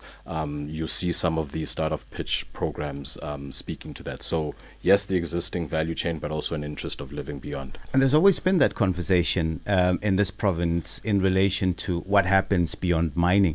And it's encouraging that, you've got this Shark Tank mentality where you say, come and pitch your business with us. We'll have people that will help you drive it and make it, a better idea to rejuvenate the area. What are some of the, what feedback have you received, on this initiative from the recipients? Well, as I indicated, the SLMAs are still undergoing training. Okay. And this is a year training, which I think is ending end of 2022. And there are some of the challenges that some of these entrepreneurs are facing, but we have quite a number of those that have accelerated better than the others. And what we are doing is that we have one-on-one sessions with these entrepreneurs to check whether it's up. And those that have accelerated, obviously, is because they managed to actually grow and they are doing that, specifically in the ED side. So we have had a marketing specialist that basically will sit with these entrepreneurs and assist them with strategies as to how can they present and market their services to various entities, how can we have ideas that can grow them to do better and grow those SMEs and their services to make sure that they are actually going beyond Sibanye and to go to other various mining houses in the region, also including the government entities. But the bottom line here is, in as much as we have the ED SMEs, we will make sure that beyond that, we still support them. We still make sure that that kind of coaching continues and they will actually grow their business because, as the guy said earlier, some of these SMEs are outside the operations, the provided operations, and we want to make sure that that alternative economy is created, and we support them as well to make sure that they create opportunities and employment outside the mining industry. Re tshepile lona re marotoba re tshepile lona tiro le irang ke yone re lebeletseng. Actually, in a few moments we're going to be chatting to one of the beneficiaries, I suppose, Paballo Kenene, who's the founder of Panullo Trading. So we're going to put these questions to them and grow the conversation from there. But thank you so much for giving us the background in terms of what is happening there. And we wish all the businesses that are involved, all the best. And we appreciate the time that you've given us. No, thank you so much. Thank you so much. Mahoa Marotoba is Enterprise and Supply Development Manager at Sibanye Stillwater. But Tusa Balebadi SMMEs, hosting a Start-up Pitch Initiative. Sibanye Stillwater ba thusa economic development ya Marikana wa takakakanyo ya gago o le NSMME ba go thusa jalo ba itsenya manoko ba go fa kitso e rileng go di enterprise tse le gore setse di thusitswe. They're being mentored throughout this process, but thusa economy ya kgaolo e le gore e tla tloga re tla buisana le founder wa Panullo Trading, Paballo Kenene. Ka ranong go monate ga utlwa the beneficiary of this whole thing. Re utlwa gore yena o tsenetse yang this startup pitch initiative. Ke besale ba mpitsa man. I would have entered my business there. Kidding. Don't have any business to enter in that space, yeah? It's 19 after 8. We're going to sport, and when we come back, we're going to have a discussion continue as part of our discussion, Marikana Renewal, the project here at UFM, in tune with you. Freiburg, you are 97.3 FM. My brother Patrick Kane Randberg, and he says he has something helpful to share with his colleagues. Patrick, boomwa. Sure. I bank to the bank that charged me for everything, but no more. With the FNB Aspire account, I get cash at till whilst grocery shopping, and I also get SMS notifications when money comes and goes. Plus, 60 cent back per liter in e-bucks at Engine, while that other bank only gave me 20 cent. All that at no extra charge. Yo! Choose FNB, Smiley. I get more value, and because I switched my credit to FNB, I also get more e-bucks. Mzansi, it's time to resign from the old ways of banking. If you don't know, now you know. Switch to FNB, where one simple change makes a big difference. First National Can we Bank test this mic? First Rand Bank Limited, an authorized service scheme credit provider. T's and rules apply. No, I have it on preview. It's fine. Just talk. I have it on preview. Back to that you moment. Bank notification. I hope you get the right bank notification today, one that is bringing money in and not one that is taking your money but home. The subscription in the ring at that time. Okay, Kaibona Coco Melon, no problem. But but as different. What is the point? The reason. It locate us the soft life. If you're in a relationship with sweetness, I hope please do the right thing. Maybe you're not doing the right thing, but if you 9 to 12 p.m. You before noon with Sweetness Motibe every Monday to Friday only on UFM. In tune with you. Just to wrap it up for the day on You with the Boys when it comes to our world of sports. Last night, the Springboks' departure to Australia was delayed after the cancellation of their flight to Sydney was disrupted due to complications relating to the flight crew. The 34-man box squad will have a short stop over in Sydney before flying to Adelaide on Saturday, when they will face off with the Wallabies on the 27th of August. Now, they will then fly back to Sydney for the second test there on the 3rd of September. Now, the delayed flight will only take place today, or rather take off at 12 p.m. So we are wishing them well on their journey. With some football, it was announced that a total of 2.45 million tickets have been sold for this year's World Cup in Qatar after over 500,000 were snapped up in the latest sales period.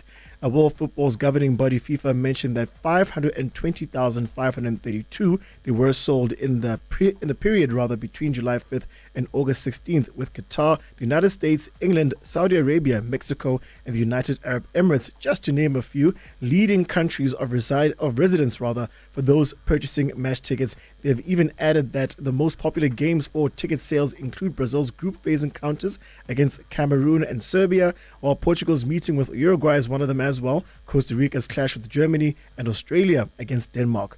One needs to wonder, which encounter are you looking forward to? With some boxing, Ukraine's defending champion Alexander Usyk is attracting the money ahead of his Rage of the Red Sea heavyweight world title rematch, and that's with Britain's Anthony Joshua in Saudi Arabia tomorrow. Now, British bookmaker William Hill had Usyk at the 4-7 favorite, or rather 4-7 favorite, with 80% of customers backing the Ukrainian to win by knockout or stoppage, while Joshua was down as a 13-8 underdog with a draw of 16-1. Now, both men will be fighting for more than a fistful of world heavyweight boxing belts and a bumper payday when they step into the ring in Jeddah. Now, the undefeated Usyk putting his WBA, WBO, IBF, and IBO belts on the line. He will carry the hopes of a nation scarred by a battle and fighting a real war for survival after Russia's invasion, while Joshua, who lost to Usyk in front of a sellout home crowd at London's Tottenham Hotspur Stadium last September, he is fighting for his future, as the 32-year-old may not be heading into retirement if he loses again, but his days of big money title fights could be over. Just to give you some of the football fixtures for today, with the DStv Premiership, Swallows FC will be facing off against Amazulu at home at 7:30, while in La Liga we have Espanyol going up against Rayo Vallecano at 8 p.m. Sevilla will be the last matchup in the La Liga versus Real Valladolid, and that's actually happening at 10 p.m. as well. With the Bundesliga, Mönchengladbach will have the Hertha BSC Berlin team to go up against at 8:30 in the evening. So much is coming up in your world of sports with another update at 1 p.m. on the Midday Boost. For you with the boys, it is UFM. We are in tune with you. It's 8:24. By working together with all stakeholders, Sibanye Stillwater says it has the opportunity to create socio-economic value and craft a new sustainable business model that could be replicated elsewhere in its operations and in South Africa. I think that's the key there. What we're talking about here can be replicated elsewhere. So we have one of the entrepreneurs that is joining us that Uput Mahoa had spoken about earlier. It's Babalo Kenene, and is the founder of Panonolo Trading. Ke biditse pila? O biditse pila ke yona. O siame? Ke siame ke a leboga lona le siame. No go ntla kra no ntse re bua ka the startup initiative e rilweng ke ba Sibanye Stillwater. So it's always good to talk to somebody who's benefited from it, you know, and clearly you are that. Tell us more about your business and the sort of the kind of products or services that you offer. My business, I started in 2018. I kept it afloat by supplying to different government departments. So now my specification is all transportation at Sibanye mine. Okay. Yes. So your service or provide a transport? Yes, ke provide a transport for there, or whether it's chrome. Yeah. Famous. But how did you know about the startup initiative, Sibanye? How did you hear about it? A friend of mine told me about it, and then I looked it up online. I applied. I sent out my business plan, and I thought, you know what, so many people are going to apply, so I don't think I'll be part of them. And then after a week or so, they contacted me, and then I was one of their successful ones. We went for a presentation, and then I was one of the top 20. And I hope I'm not prying, but how much business did you receive? I mean, business assistance. A lot.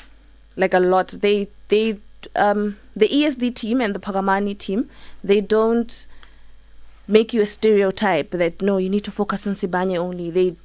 They encourage you to look for projects outside. Okay. So Tsamaya ucheke ko kai kai, and then if there are opportunities elsewhere, whether it's Glencoe or wherever, I'm just to mention one, they'll let you know that apply for your business. Okay. And the funding, how did it help your business? It helped my business a lot because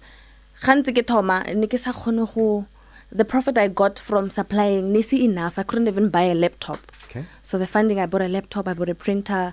I'm currently going to buy some office equipment, a table and a chair for me, just to set up a little corner. Business moga. And, your ambitions for the business. I mean, what's the next step for you? And are they coaching you still beyond their initial assistance? Yes, they are. They are. Then my ambition is that for the business, there's a lot of youth unemployment. So as it grows, I'll employ youth. So that's how I'm looking into it. Because working with the ESD team has shown me how great one can become. And it's beautiful though that Renna mo province e leng gore na di mine and re khona go ngwelwa ka tsela, isn't it? Yes. Okay. You want to throw in a question there? No, it's just very interesting watching her body language. Yeah. And she knows where she's going. Trying to resonate. So how she engages about the topic off the microphone versus the intimidation of the microphone that's in front of her. But I was just listening to you share your journey, right? And many people, when they want to start a business, they're thinking they have to have all these things in place. And you're sharing a journey to say you pitched an idea. That idea was then engaged by people. And for you to share that in this stage, having enough work from a particular supplier or a particular customer and them encouraging you to go to another customer, but still you have to buy a laptop, a chair, and a desk. So while I was listening to you, I was like, hey, man, she's been working all this year standing up. Yeah. When she's still needing to buy those office Good supplies. point. But Good point. It's that perspective about the entrepreneur's journey that you don't have to have a full-blown office sitting down and the glossies. It's about your idea, getting it to the right people and seeing how best then you can make the next steps that are necessary. Yes, and then just to add on a bit, if I may. Yeah, sure. When there are certain I've heard, despite of all the things Sibanye doesn't help people I've seen it for myself. They've helped me a lot. They've taken me from making less than 20 grand in 6 months to a whole lot. And they've been there every step of the way. Be careful, you're making us jealous, but carry on. Oh. Carry on. They've been there every step of the way. Every step of the way. You know? So, kuri bathu sa ba bereka go bua nnete fela. It's not child's play when they say, no, apply for this. They're really trying to help Rona, especially the youth. Gore re nne le bereke. So that perspective that you've just shared, and Uput Mahowa shared that this was the pilot program. For the people who are listening in, who have an opportunity of applying when the next window opens, what advice can you give them? My advice is that they need to be patient. And then you need to work as hard as they will be working. Because they're working overtime. I would contact Aus Lerato Marubiani and Sis Awa Kemabanga and ask them a few questions of something that I didn't understand, and they would be there. And Tuli from the Pagamani, they'll still be there. Like Nakongule Ngwe, they are there. So when you work as hard as they do, you get to move faster. Hence, they helped me get a subcontract from Jabula for the ore transportation. So I love stories like this. I love stories like this. Please stay with us. Lady you're listening to, her name is Babalolo Kenene. She's a founder of Panonolo Trading. I messed up the name a little bit earlier on.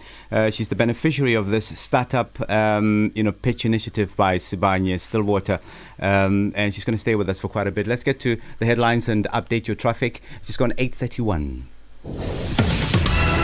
In the headlines, another monkeypox infection in South Africa, and Police Minister is expected to release the latest crime stats. Catch the full update at 9. Morning traffic report for you. In your latest traffic, just want to make you aware again of those roadworks taking place on the N4 both directions between Ziras and Dinoka. Now, there's a stop and go that's been implemented there just to accommodate traffic. More of those roadworks on the N4 both directions between Garankuwa and the R80 interchange, and the N4 both directions between Bonaccord and the Engine 1 stop, affecting the left-hand lane. And then out in Pretoria on the N1 northbound, there's a stationary vehicle there that's blocking traffic before the ramp from Flying Saucer interchange. All lanes are open. Expect delays if you're on that road though. Down in Johannesburg on the N12 eastbound, a stationary vehicle blocking traffic after the ramp from Edenvale Road. One left lane is currently not working. For UFM traffic, I am Usbingelelo Ntlengetwa. That was the morning traffic report for you. To report any traffic incidents, please use our WhatsApp number 076-260-2815. We're back with Babalolo Kenene, founder of Panonolo Trading. Obviously, we spoke about you being a beneficiary of the Startup Pitch Initiative. Please sell your business in a minute. When there are other opportunities out there, anyone must contact me. I'm there. I'm still young. I mean, I can take on any challenge that's thrown at me. So, and then I have a company website, Panonolo Trading, Pty Ltd. It has an Instagram page as well, Panonolo Trading. So, the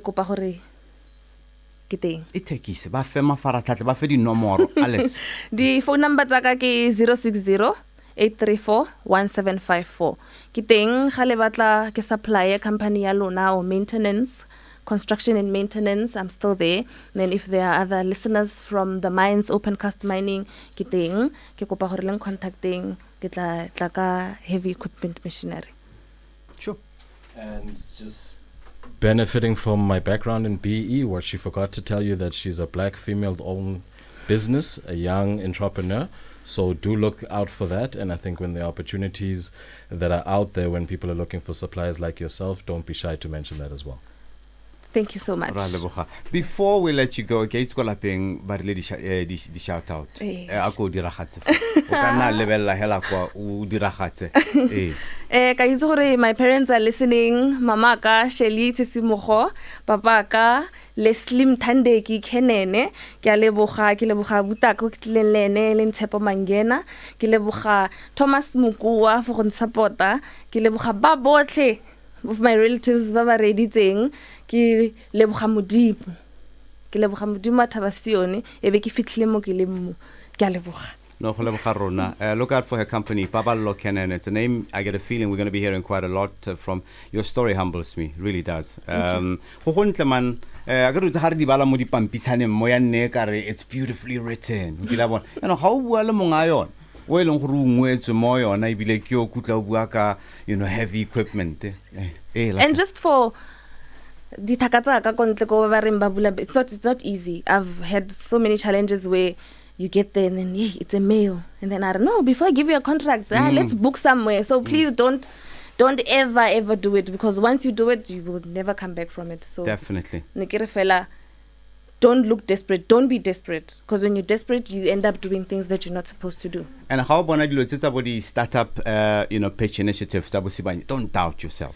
Don't even doubt yourself, because presenter, they help you. The Pakamani team help you prepare your presentation. So imagine how far you would go. I mean, they're doing wonders. Congratulations and Thank you. Good luck with your business.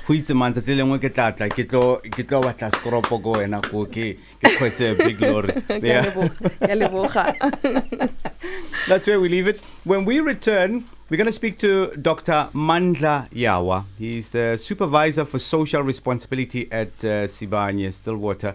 This is the man who completed his PhD in agri-science. He now works for Sibanye Stillwater. And if I heard you correctly, Luvuyo, he is a beneficiary of the education that's provided by Sibanye Stillwater? Yes, he is one of the beneficiaries of the 1608 Trust. I was watching the lecture yesterday. I just sat there and I was like, wow. This man has walked this past. We're going to chat to him in a moment. It's 24 to 9, in tune with you. 5 a.m. to 9 a.m. You with the boys, deluxe edition on UFM. In tune with you. Go.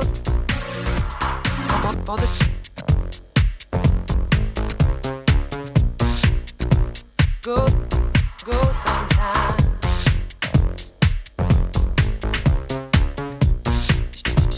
Go.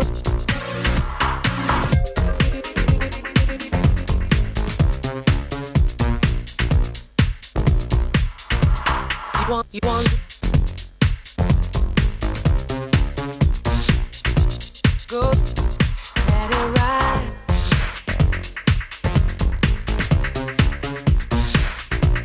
Go.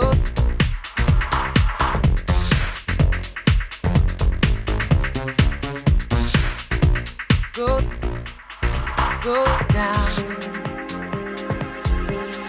Go down. Go down sometime. Go down sometime. Go down. Better things coming. So learn to let it go sometime. Go sometime. Go sometime. Go sometime. Go sometime. Go sometime. Go sometime. Go sometime. Go sometime. Go sometime. Go sometime. Go sometime.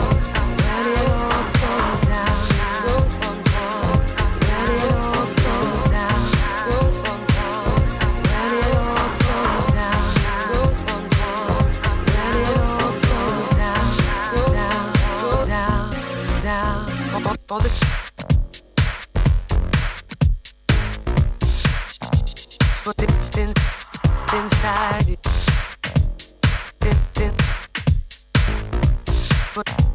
Go inside you.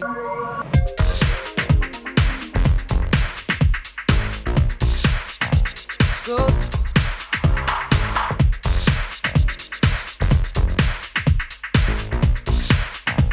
Go. Let it ride. Can you please say it again? Oh, this song is. I'm gonna cut it because there's an ad. I'm gonna cut it, play ads, and then come to you guys.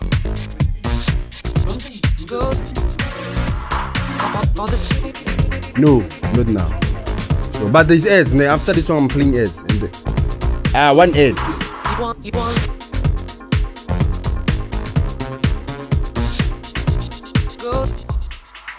Go down.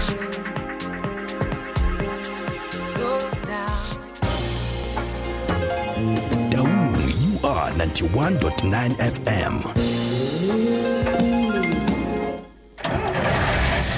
Alive at Maboneng District with Tabo and John John, 2 restaurant owners who say they have the right recipe for keeping your business costs low. Yum delicious. With my bank, I only pay 5 rand a month. Well, with FNB's first business zero account, I get a 0 monthly account fee and more. More? Jwang Jwano. Well, I get Mahala card swipes, no cap, and a free business coach with Fundaba on the FNB app, and a free FNB Connect SIM loaded with more data, more SMS, and more business call time. More low one with FNB's first business zero account. Danko. More low. Switch to the bank that gives you more for your business at low cost. Switch to FNB, where one simple change makes a big difference. First National Bank, a division of First Rand Bank Limited, and authorized After Vibe with Kerala T's and flashback. rules apply. It's the You Flashback, taking you back to that You moment. All right, so time to find out who sang it best. Then I suppose we shall start with the star. Bingo. How am I going first? You're the only one who's ready. I don't mind. I was born for this. There we go. Me at the ring. All right, People all start right. playing this at weddings, though. Should ask Bingo. He's the one who goes to Mlanje. We have Puguta. Yeah, He's the one who's. What if you have a lisp and you can't say? I'm not Mr. South Africa. I'm the Pressure on traffic you. guy on UFM. There's no pressure on you. Okay, that's that. That's gone. Hey. Alrighty. All right. So it's done. 3 p.m. to 6 p.m. Vibe with Carol. Every Monday to Friday. Only on UFM. In tune with you. It's 19 minutes to 9 o'clock. Let's welcome, folk who are tuned in and also who are watching on Facebook. Thank you for joining us for the entire morning. We've been chatting about the Marikana renewal project. And you would have heard earlier on when we were talking, we spoke about the 1608 Memorial Trust. Vision for youth. We speak to one of the beneficiaries of this Memorial Trust. The man has completed his PhD in agri-science. I mentioned that when I was watching the lecture online, his video came on and really touched me. It's a beautiful story. Look, we didn't have to start where we started, but somehow the narrative is changing. We welcome Dr. Mandla Yawa, who's now the supervisor for social responsibility at Sibanye-Stillwater. Good morning and welcome. Thanks for making time to speak to us. Good morning, sir, and it's very pleasure and honored to be here. Oh, thank you. It's our pleasure, really. Tell us about your story and how this 1608 Memorial Trust helped you and your family. Look, I think after the tragedy of 2012, it has not been easy like to anyone who it happened that lost the loved one. But I think through the intervention of 1608, I managed to pursue my studies. At some point, I got to have to see myself having to also to pursue the postgrad studies, which I never imagined, before, because I think having me to go to university, it brings hope into the family in such a way that, like any other, a rural child, after completing your qualification, you're expected to go to work. Mm-hmm. But I think through 1608, it kind of, easy, like the pressure in terms of having to be expected to go to work immediately after completing qualification. I think also through the support, because I managed to also to further my studies, where I also go up to PhD studies, as you have just mentioned before. It's beautiful. Your progress so far. What has been the inspiration behind your achievements and your success? I think after my brother's lost in 2012, I got the new reality of life, whereby now I've kind of having the new objectives, and I needed to honor my brother because he has been, hardly supporting me, and through my first years at university, and for that matter, I was not even know what he's doing and where he was working, and even during the incident of Marikana, I would see newspapers flying around the campus at university. But I was not I couldn't even pay attention. You just knew that your brother worked somewhere. I just knew that my brother works somewhere, and such things cannot happen, to him. But the news came, and then I think from that day, I think generally my life changed, and then I've got a new purpose of life that I needed to have to honor my brother and also my family as well. So. When your brother passed, you had a junior degree. Or you were still on your way to getting a junior degree? So degree PhD. I was doing my second year. Okay. Yeah, for my first degree, 2012. Then, yeah. Now, Sibanye then says, we can help you. Did you believe them? It was then not mean. For me, it was not easy to believe anything, because you understand that time how emotions were. But indeed, they came through. I think we got enough support, from the side of the business, because they had a function that was working close to us. So at least in everything that we needed, maybe in terms of even the psycho, support. Yeah. So just make a phone call away, and then the company will respond in whatever support that you need. So, were you aware while you were studying through their assistance that they would also offer you an opportunity to work for them? Were you aware? Or when it was fundela nje uthi hawu ndawugqiba ndahamba ndiyomaketa elsewhere? I think from the incident, I never got, to because I remember very vividly at some point, I mentioned that I'm not interested to go and work into the mine, because I think that was the knowledge, to me back then, because having to not be exposed, even my father, when he get home from work, because he was also a mine worker, he will not have those kind of one-on-one conversation whereby we sit down and chat about his working environment. So the legal thing I knew about mining, it was about people suffering or working hard, and it's just an environment that kills and destroys people. So I never had the passion of having to go and work to the mine, up until I've got a better understanding about how exactly people are working in the mine and improving the communities. Now you are the supervisor responsible for social responsibility at Sibanye. Talk to us about what your job entails.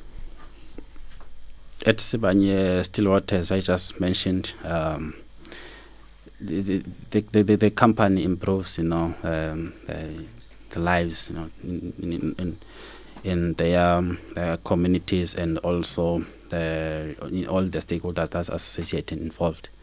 In the business. For example, my role here at Sibanye, the agricultural specialist, as you just mentioned before, whereby I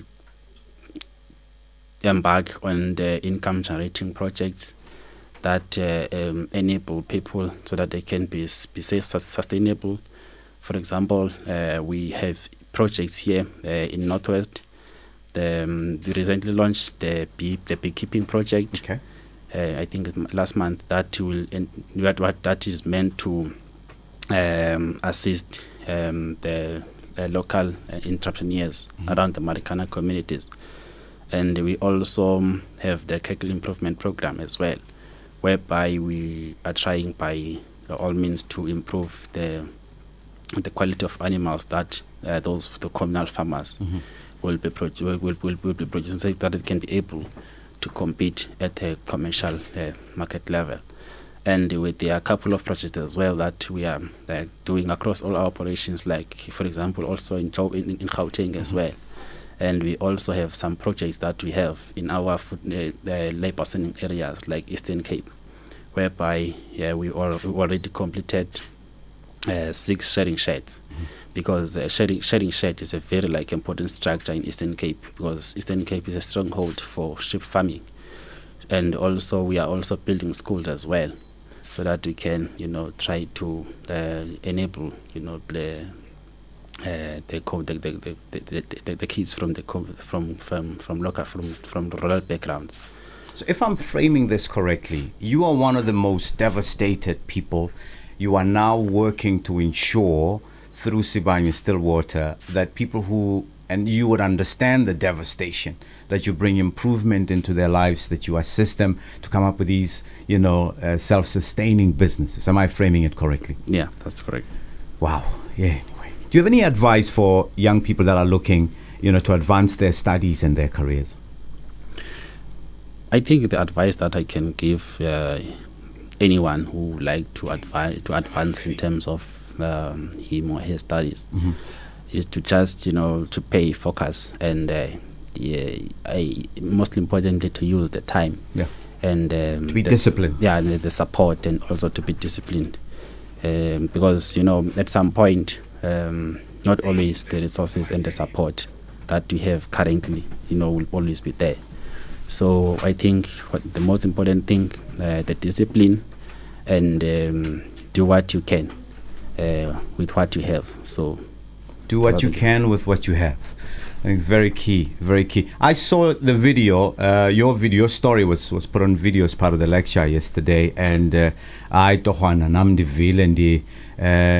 very proud of your journey. A lot of us, and I speak for myself, I probably wouldn't have had the courage to go on, but you have.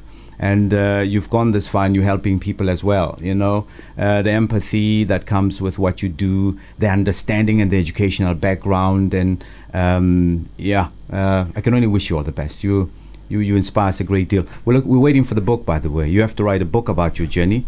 You have to write a book. It has to have how you heal through this.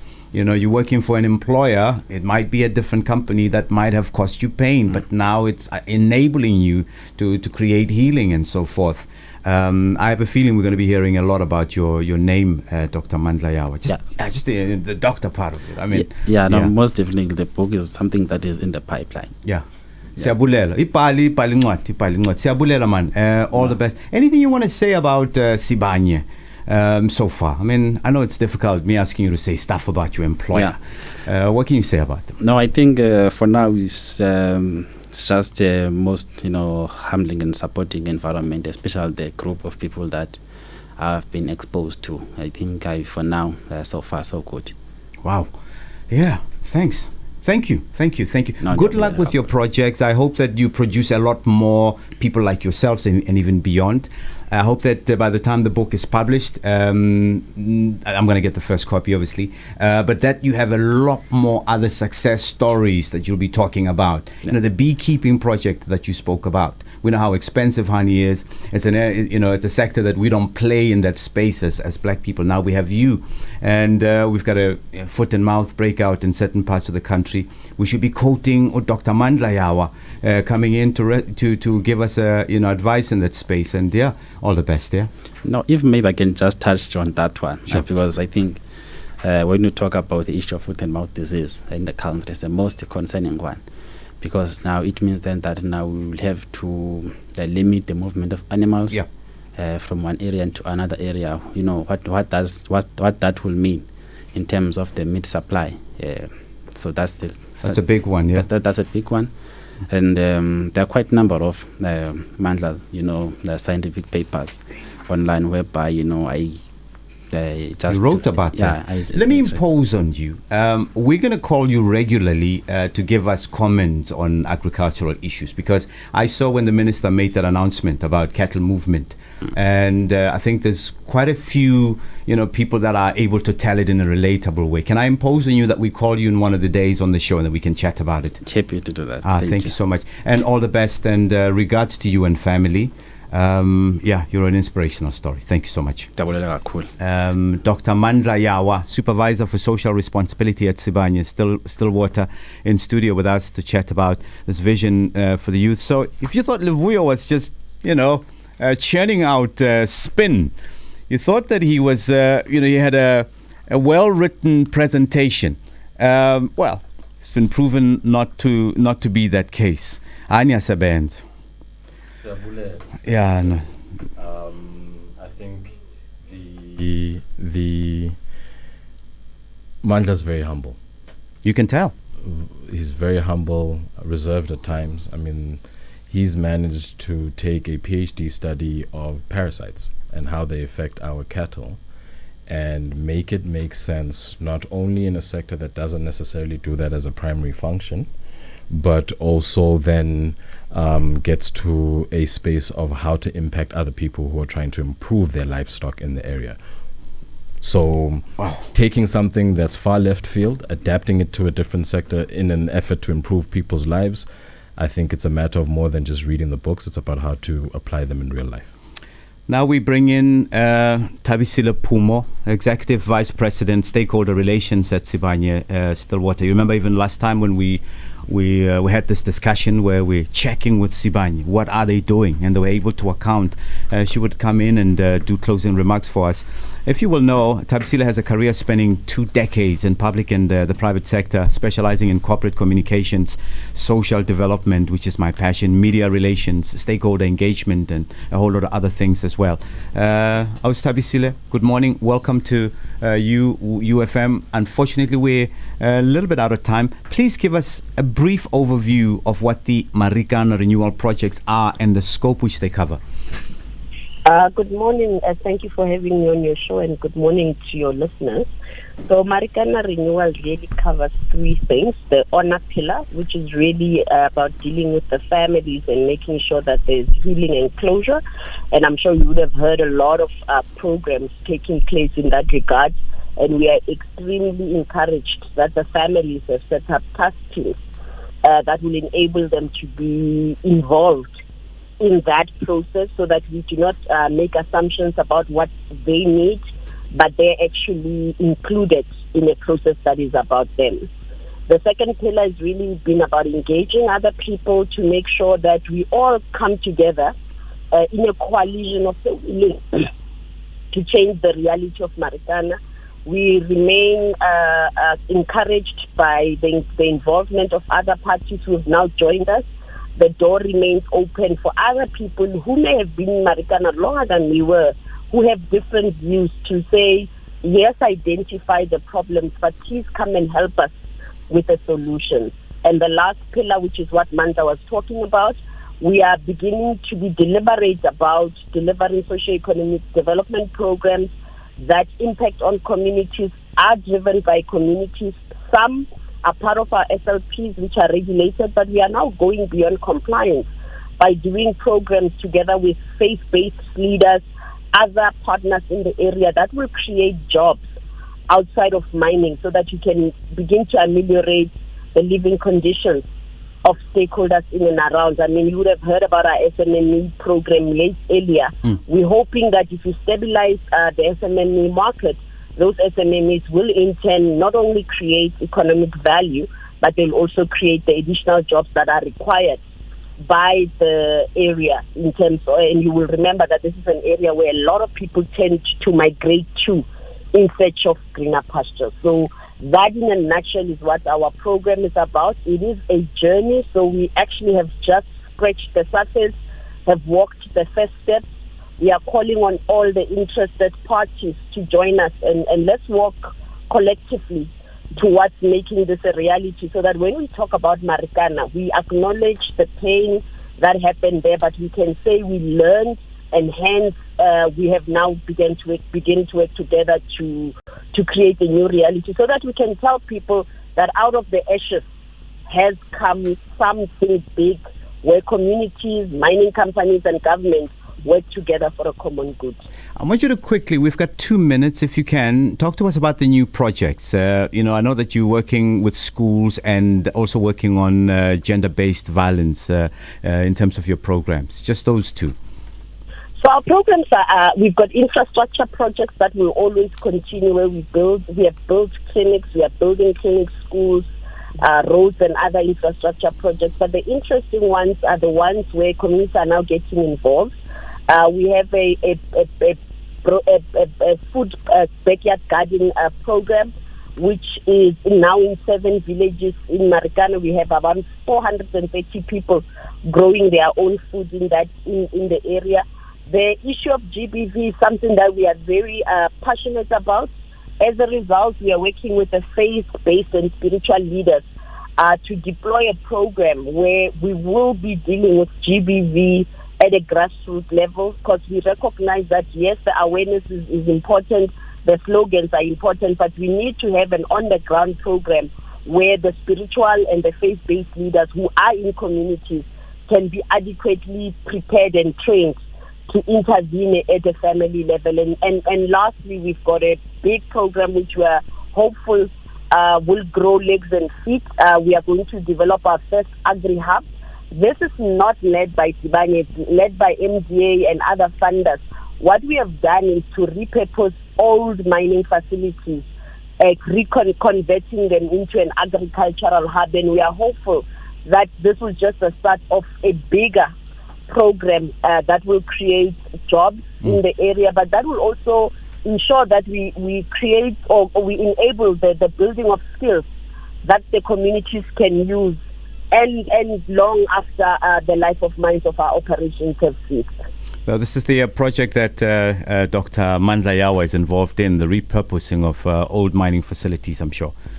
Precisely. He is actually our lead because he's actually an agriculture specialist. So on all our agriculture projects, that's why we brought him on board. He brings in that technical expertise that as a mining company we do not have to drive agriculture, not at a surface level because he deals with difficult concepts, but to make sure that we do agriculture the right way. And so we are very proud that as he's our first graduate of the Marikana Education Trust, he has actually risen to be a leader of the programs that renew Marikana. Fortunately, we're out of time. There's a lot to talk about. Tabsile Pumo, Executive Vice President, Stakeholder Relations at Sibanye-Stillwater. Second year in a row. Everything you and Luvuyo Madasa have said checks out. And thank you so much for being on the show and sharing the progress of the Marikana Renewal Project with us. Thank you so much, and thank you once again to your listeners. Thank you so much, Luvuyo. I will have I'm going to have to put up a social media post about you. Unfortunately, we're out of time. You're a good man. Good luck to you and your company, and thanks for bringing us together with Sibanye-Stillwater. Yeah, thank you so much. And that's where we leave it. Have yourself a great Friday. Sweetness is coming up next. My name is Pat Cash. Thanks for listening. Thanks for caring. News on UFM. In the temperatures, Rustenburg 9 to 19, Mahikeng 5 to 17, Klerksdorp 7 to 16, and Johannesburg